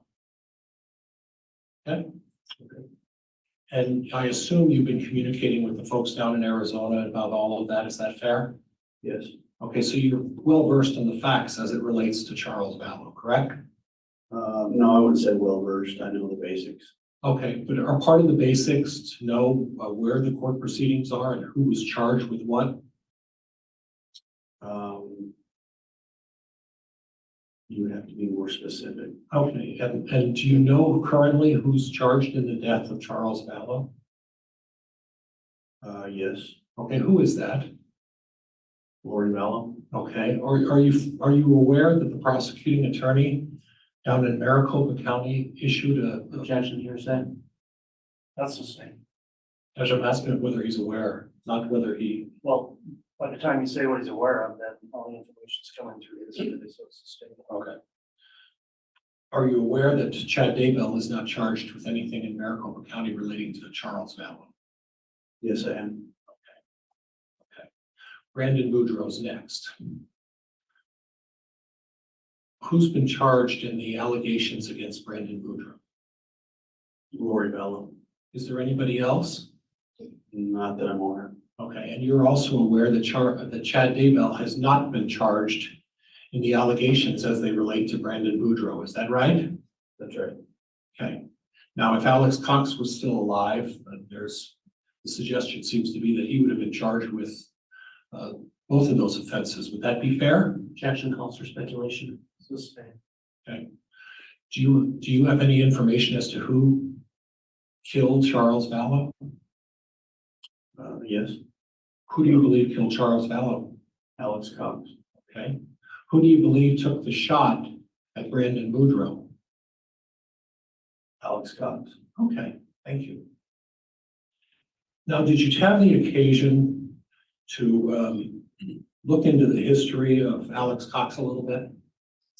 Briefly. Okay, were you aware of an incident that occurred in, let me get the date right, August 5th of 2007? You'd have to be more specific about what occurred on that date, sir. On that date, there was an allegation that there was an assault on a Joseph Ryan. That's correct. You're familiar with that, is that right? Yes. And in 2007, is there any indication that Chad Daybell knew Lori Vallow in 2007? Not to my knowledge.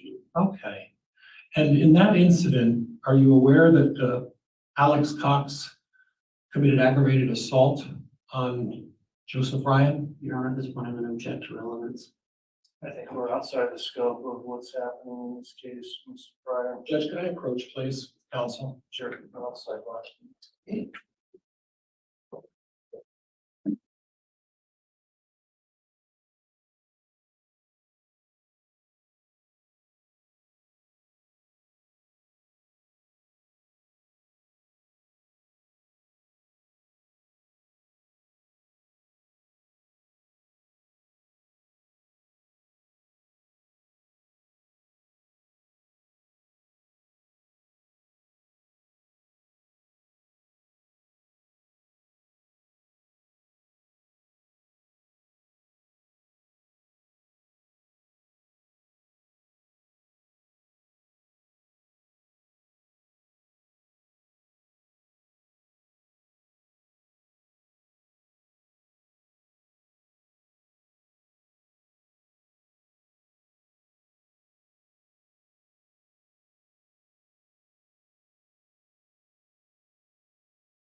Judge, All right, but I just wanted to reiterate, we had an objection that was sustained on relevance grounds, and the court confirms that objection, concluding under 403, it's not relevant for purposes of this case. Judge, based on that ruling, the state would move to strike the question. All right, the questions stricken on that topic won't be allowed. I would like to talk to you a little bit about Chad Daybell's phone, and I'd like you to refresh my recollection. Okay? Yeah. You made mention that on the 26th, when you were doing the initial welfare check, you followed up with calls to Mr. Daybell, is that right? That's right. And your testimony was that you weren't able to get an answer, or the phone was turned off? Every time we called, it went straight to voicemail, I believe. Oh, all right.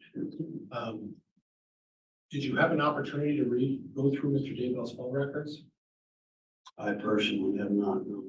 So there's no indication that the phone was ever turned off, was there? I can't testify that I didn't go through his records. But you can testify that it just went to voicemail. Correct, I can testify he didn't answer. Okay.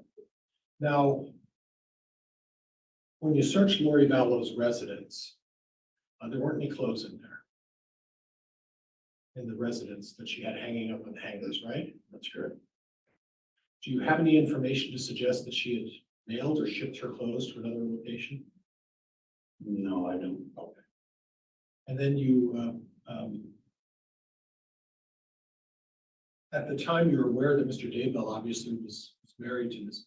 Vallow at that point. Is that correct? That's correct. And is it your allegation that Mr. Daybell left on the 26th or 27th and also tried to avoid contact with law enforcement? I can't answer why Mr. Daybell left. All I can answer to is I wasn't able to get a hold of him after that date. Okay, and after that date, did you happen to check credit cards or phone records or anything like that to try to locate him? Again, sir, I didn't go through Mr. Daybell's phone records. Okay.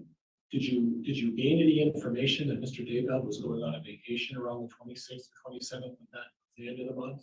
We later learned that Mr. Daybell was in California. Okay. And later learned that he was in California, and that was about the time of the 28th or 29th of November, is that right? I'd have to refer to my notes. Okay. And were you aware? Sounds right. Okay. And again, maybe the coffee is still affecting me. I'll try to slow down, okay? But you're also aware that Mr. Daybell on the 28th being at Knott's Berry Farms, right? Correct. And that was a family vacation with his kids, correct? I can't testify to who was there. Okay, so Mr. Daybell wasn't fleeing. He was on the 26th or 27th month when Lori Vallow's closet was empty. Mr. Daybell was on a family vacation. I can't testify that he wasn't fleeing. I can testify that I knew he was in California at a later date. Okay. And you know that later date was the end of November, right? Close to that date, sir, yes. Okay. And you know that subsequent to that, then he went on a trip to Hawaii after that, right? Yes, he was in Hawaii after that. Right. So if I understand the testimony, Mr. Daybell was at some point after the 26th, went on a planned family vacation at Knott's Berry Farms, right? I can't testify it was a planned family vacation. sir. Okay, all right, that's okay. And then subsequent to that, he then went to Hawaii on a trip to Hawaii where there was some contact with you folks, correct? Yeah, we made contact with Mr. Daybell in Hawaii. Okay. And how is it that you found it out that he was in Hawaii again? Remind me. Through tips that came in through our hotlines that we had set up and cell phone data. And this is just a question, I'm kind of curious. Did maybe you just look at plane records? Are you asking? Yeah, if I- I'm asking, did you guys look I'm at? sorry. I can't. Oh, I'm sorry. Go ahead, I'm sorry, sir. Can you repeat the question, please? Did at any time, did you just take the initiative to look at plane records?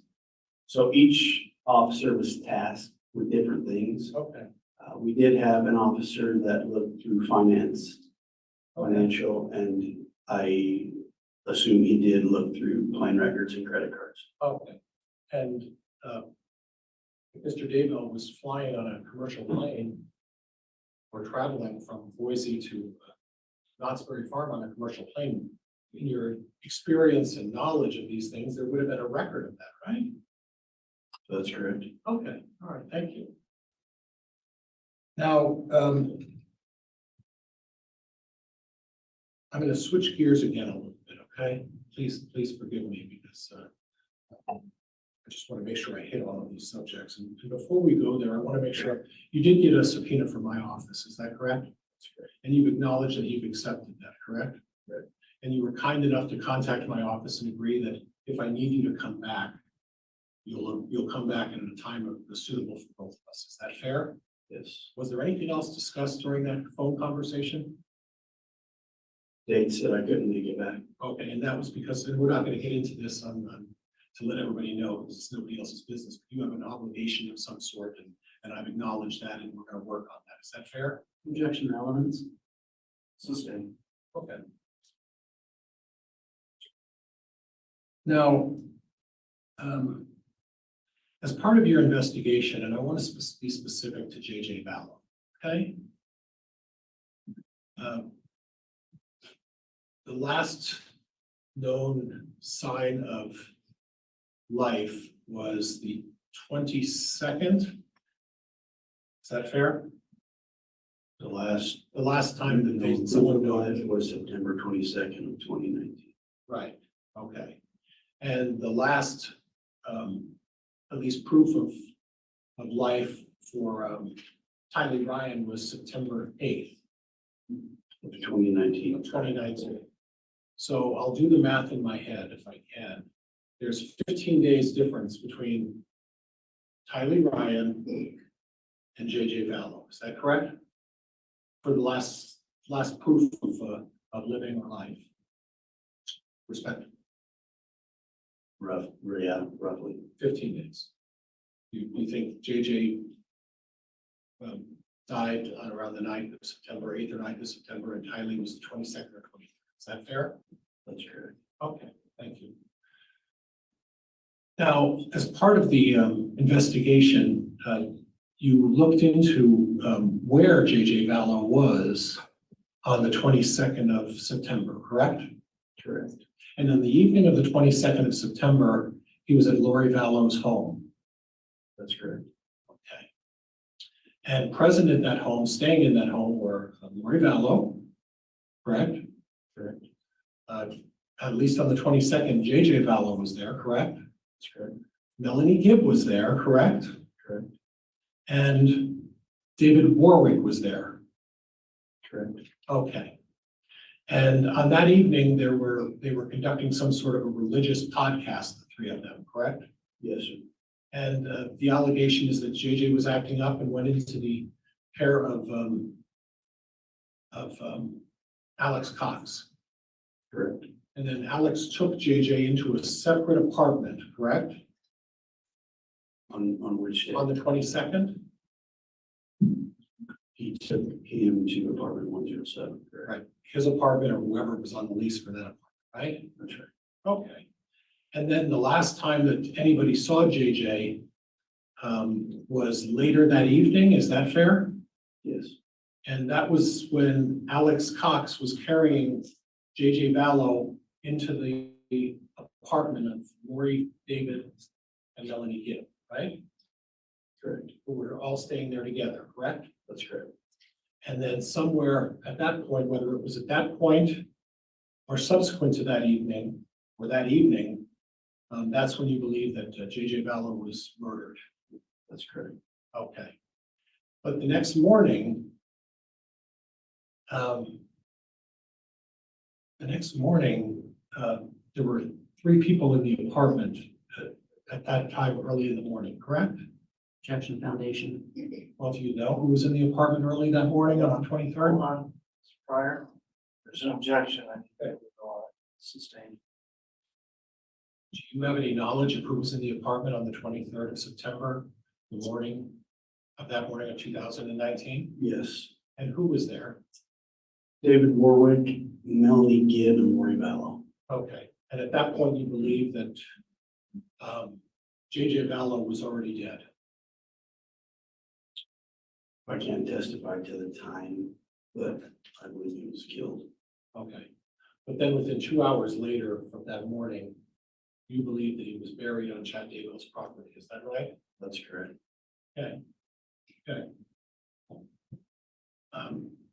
You had an occasion to talk with Melanie Gibb and David Warwick, is that right? That's right.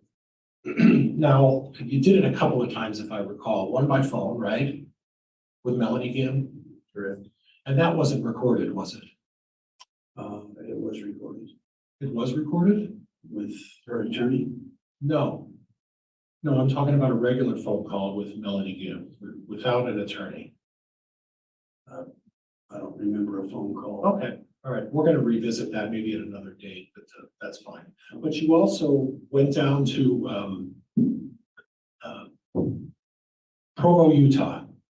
And I'm going off of memory, but it was Provo, Utah on the 4th of June of 2020, is that right? Sure. Now, at that point, you were interviewing both David Warwick and Melanie Gibb about information they had about these allegations, correct? Correct. Okay. And who else was there? Myself, Lieutenant Ball, and Prosecutor Wood. Okay, so the prosecuting attorney, Mr. Wood, right there, and a lieutenant that you work with and yourself drove down to Provo, Utah. Correct. And was there anybody from any local law enforcement there as well? Okay, now there was an effort to record that conversation, is that right? Yes, it was recorded. Okay, was the entire thing recorded?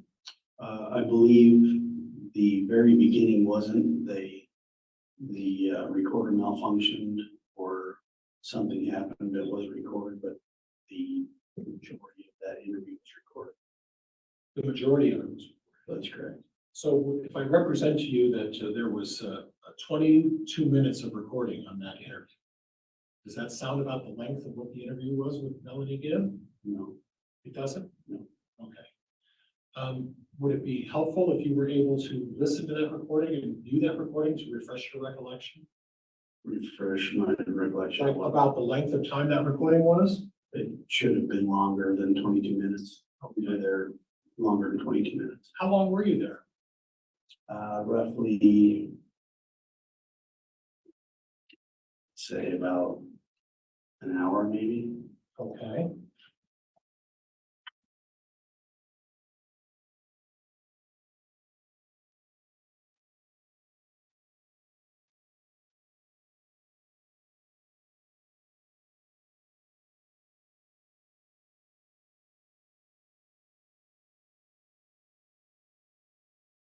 Now, your testimony is that it should have been longer than 21 or 22 minutes, is that right?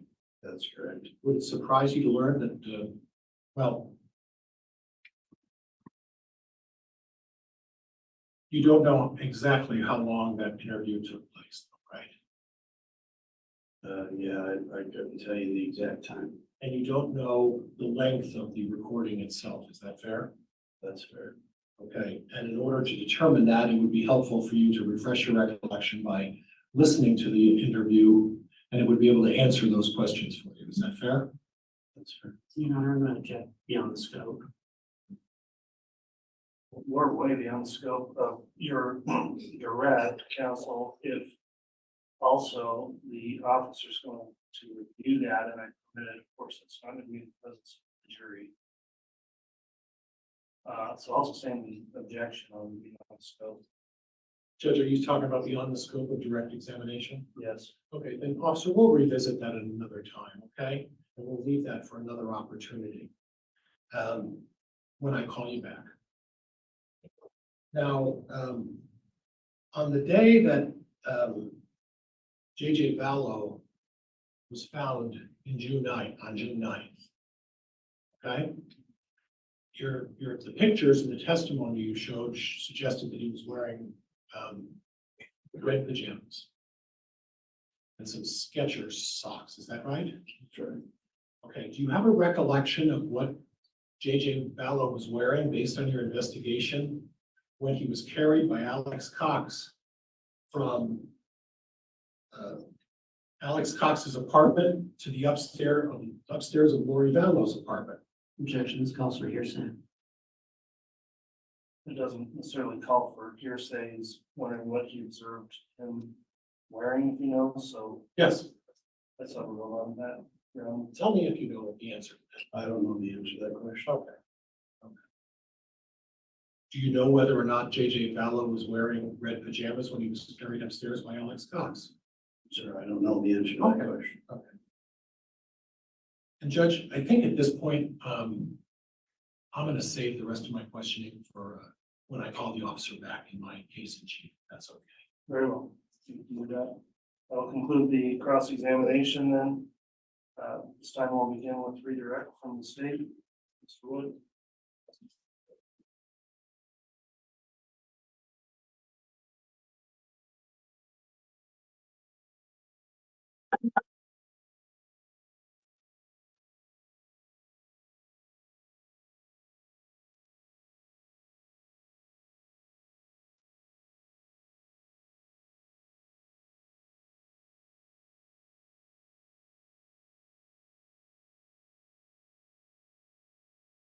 Your Honor, may I be handed State's Exhibit 31?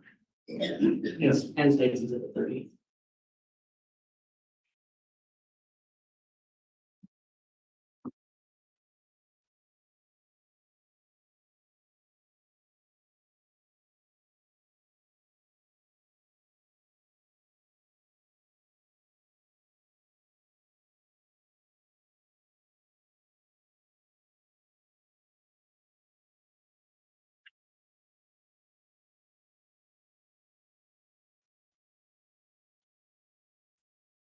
Detective, you testified earlier about when you first met Alec or Chad Daybell.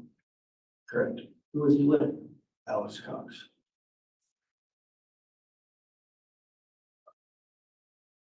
Did he look afraid of Alex Cox? No.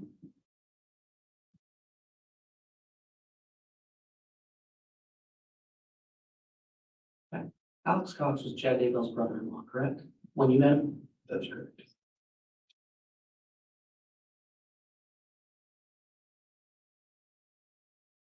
Detective, you were asked about your beliefs. Is that fair? In cross-examination, you were asked about your beliefs? Yes.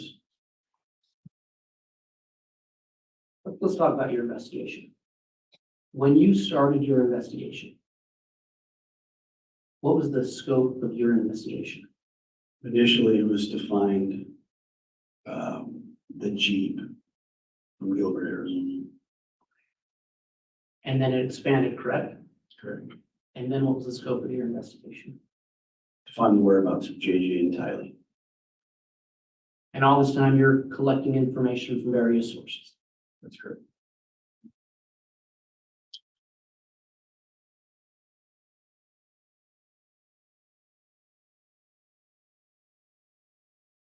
Your Honor, may I publish State's Exhibit 31? Yes.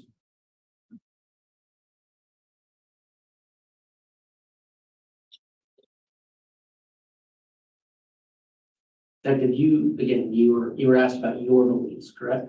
That's correct. And you were asked about your beliefs regarding, I'm going to call it the paintball incident. Is that fair? Yes. And when I'm talking about that, to your understanding, what am I referring to? The attempted shooting of Timmy Daybell. And you testified you don't believe it was a paintball gun. That's correct. So why not? Through our investigation, we learned that Alex Cox was in the area and on the property of Chad Daybell the morning that Tammy Daybell was shot at October 9th. Through Google searches from Homer J. Maximus, which was Alex's Google account, the night that Tammy Daybell was shot, it was a colder evening. And the Google searches were how to make an AR-15 function in cold weather. And without referring to my notes, can I refer to my notes? Would it refresh your memory to review your notes? Yes, sir. Your Honor, may the witness look at his report. No objection. Yes, you can look at it, not to testify from, to refresh your recollections, so once you looked at that, it's down.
On October 8th, the night before, we believe Tammy was shot at, Alex is Googling drop yardage from 300 yards to 100 yards.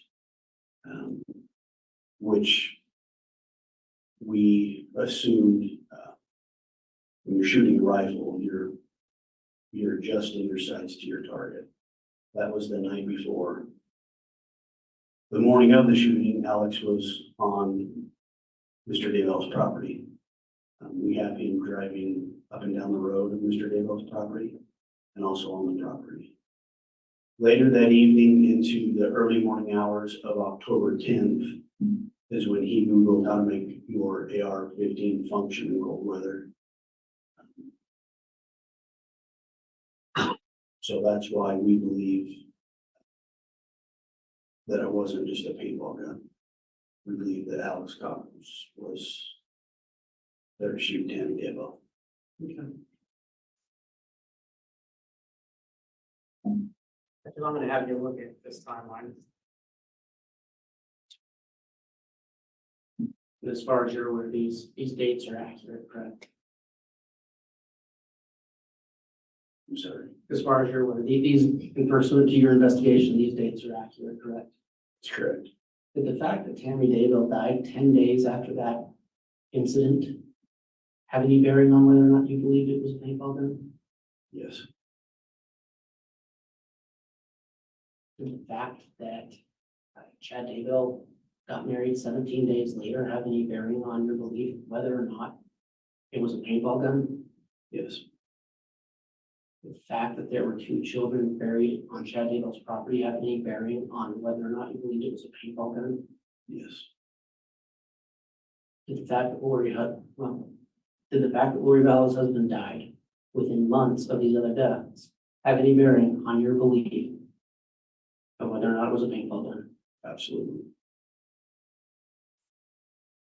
And finally, did the fact that Brandon Boudreaux was shot at on October 2nd, 2019 have any bearing on your belief of whether or not it was a paintball gun? Yes. And it's your belief that Alex Cox was tied to these events, correct? That's correct. And because you were asked about your beliefs, was it your belief that Chad Daybell was tied to these events? Yes. Why? Based on our investigation, the lies that we've been told, the fact that we tried to get a hold of the kid's mother, Lori Vallow, kid's stepfather, Chad Daybell, their uncle, Alex Cox. We weren't able to get a hold of anybody. We were left in the dark. Based on all those events, that's what our beliefs were as a collectively. Pursuant to your investigation, you know when Alex Cox died? December 12th, 2019. At any time after Alex Cox died, did Mr. Daybell call the Rexburg police to report that there might be dead children located on his property? No, he didn't. Did he call the Rexburg police with any concerns that perhaps his wife had been harmed by someone? No, he didn't. Did he call the Rexburg police before Alex Cox died to say he might be in danger? Judge, we're going beyond the scope, but walking through, I've asked that I do an opportunity to revisit those issues. I'm gonna sustain that objection. Okay. So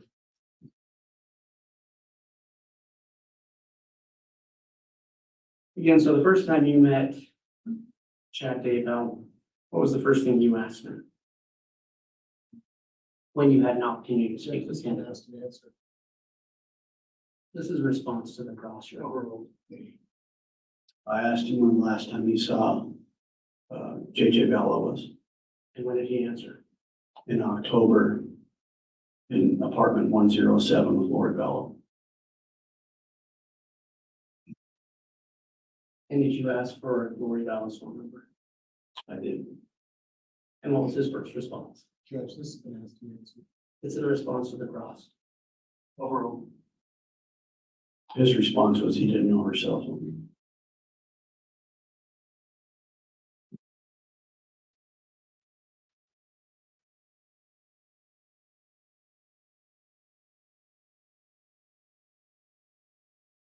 Detective, you were asked a little bit about how you do an investigation. Correct? Correct. And we spoke about the scope of your investigation in this case. Correct. Is it your testimony that you followed where the evidence took you in this case? That's correct. No further questions, Your Honor. All right, Mr. Wood. Judge, there were some issues that were opened up. I'd like the opportunity to revisit this. There were a few, so I'll allow a limited recross, particularly when considering your statement, you're gonna recall the witness, it'll be limited, but if you'd like to, Mr. Pryor, you may.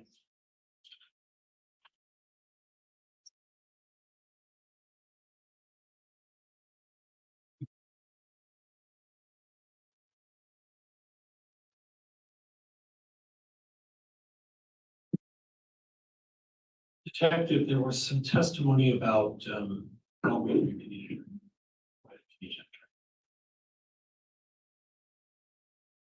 Thank you. There was some testimony that you had the whereabouts of Alex Cox on the property of Chad Daybell, and that would have been on the 9th That's correct. of October. Yes, Do you have a recollection of how long he was there on that property? I don't. Okay, and you're basing that knowledge on his phone records and his pings, right? Correct. Did you have an occasion to look at all of Alex Cox's whereabouts on that day by way of his phone records, or did you just look at that specific time? We were more interested in that specific time. Okay, and you, I gather from your testimony that you didn't look at between 8 and 10 o'clock on the 9th when the paintball incident took place. You didn't look at that time for Alex Cox's whereabouts, did you?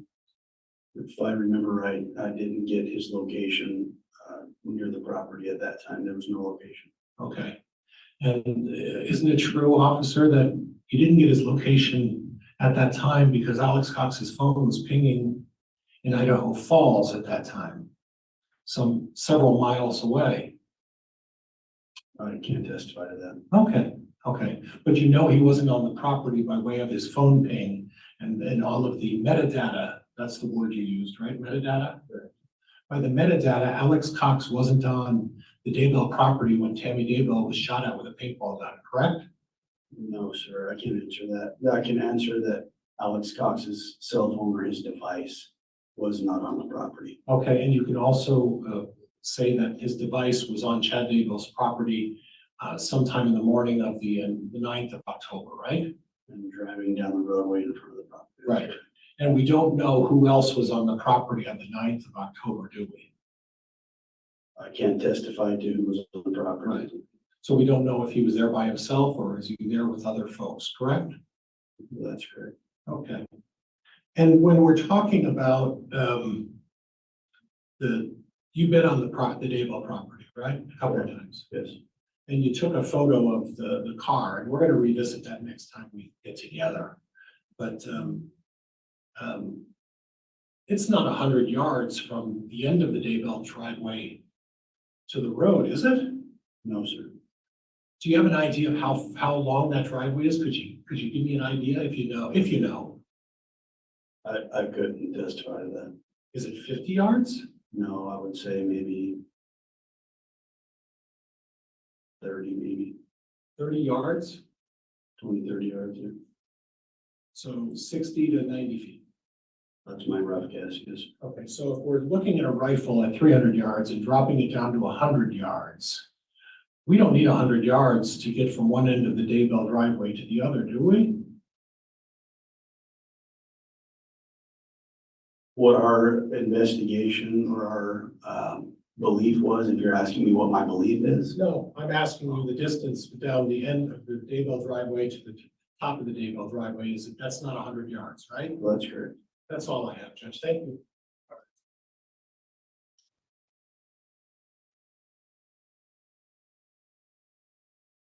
Mr. Wood is the state ready to call this next witness.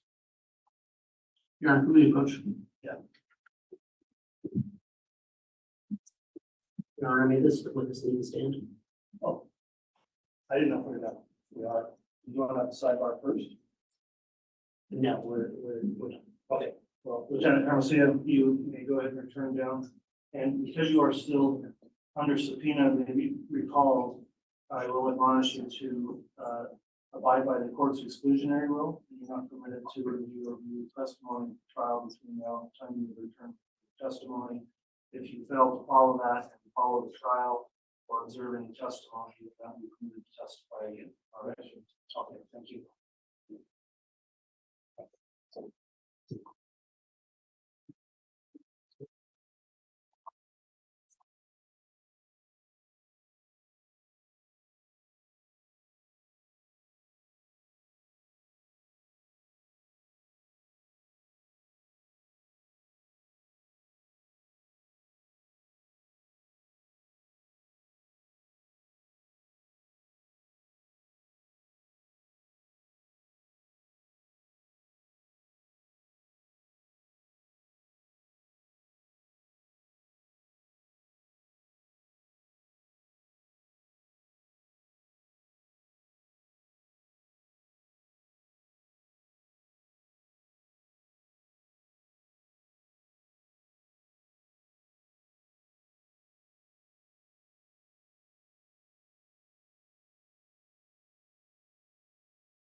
right, council, if you'll give me a moment, I want to clarify our record on exhibits admitted through that last witness and make sure the court has a clear record of what came in as it relates to exhibit 34.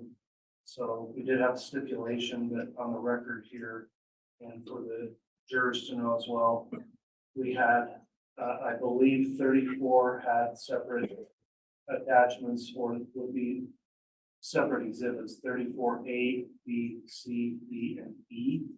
Is that what 34 consists of? Yes, Judge, and state is stipulated to be admission to all of 34, which included those separate exhibits. They've already been. Okay, and understanding they were stipulated to, still on the record, I'm going to make clear that exhibits 34A, 34B, 34C, 34D, and 34E have all been admitted into the record and are evidence in the case. Does the state concur with that? That sounds accurate, Your Honor. Okay.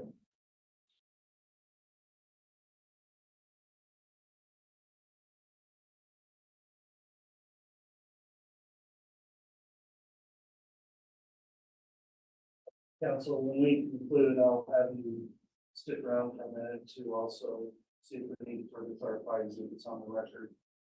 At this time, ladies and gentlemen of the jury and those in attendance, I've discussed scheduling here with counsel. We got this trial started and moving along with jury selection a little quicker than anticipated, and the state is at its stage of putting on its case in chief. They're doing their best to line up witnesses to appear here, coming a little sooner than anticipated. And that's the explanation. We are going to go ahead and conclude for today in order to allow the state to have a full day's worth of evidence and testimony beginning on Monday. And then next week, we should be on a full slate of Monday through Friday trial. Notice also, as I mentioned previously, that tomorrow is not going to be a day of trial. So as I understand it, the state would request that we then conclude trial for the week and commence again on Monday morning. Is that correct? Yes, Your Honor. The state, or I'm sorry, does the defense have any objection to that? No objection, Judge. Thank you. Okay. So before you leave then, ladies and gentlemen of the jury, this is a pretty long break in between evidence now that you are sworn jurors in the case. And I will again admonish you to please do everything you can to not do anything to learn about the case, investigate the case, look the case up, follow any media in the case. If you do see anything being reported, try to avoid that. Don't talk about the case to anyone else or any of the evidence or facts with anyone, including with each other. You can only do that when you start your deliberations. And when you return on Monday morning, when we'll commence at 8:30 with more evidence, I will be asking the jurors as they return to complete those admonitions and certify under penalty of perjury that you have followed that instruction. So I appreciate you doing that so far. I have confidence you will continue to do that. And thank you for your time and efforts today. That will conclude our trial for today, and we will resume again on Monday with further evidence.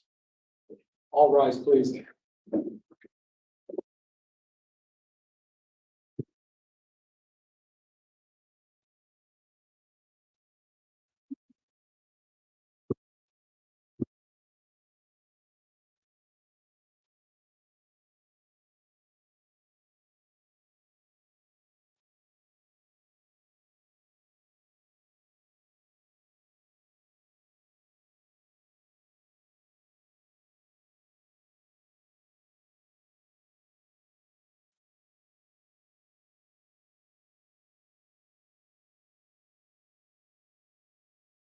Thank you. Please be seated. The matter on the exhibit 34 is the court is referencing the defense trial exhibits, and 34 is listed. It says 34A through E, Alex Cox Google searches in October 2019. There's also a 34F and a 34G through J and a 34K through Y. So I just wanted to make clear what came in the record today that will be admitted. We have 34 A through E. That's correct, Judge. The other ones are yet to come.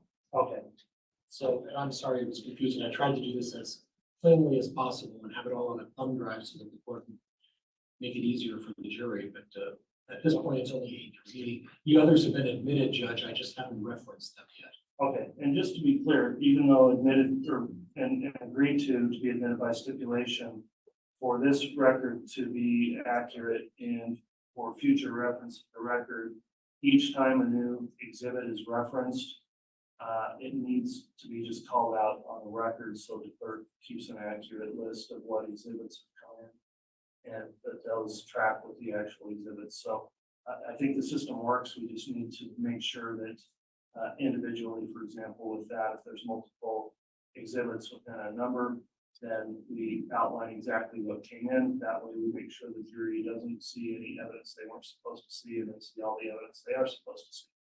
So we'll continue to work on that process as we start next week. Before we conclude today, then, is there anything further from the state?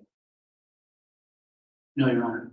Anything further from the defense? No, Your Honor, thank you. All right, thanks everyone in attendance today, also for following the court's conduct orders. I appreciate it very much. And we'll be recessed for the day. All rise, please.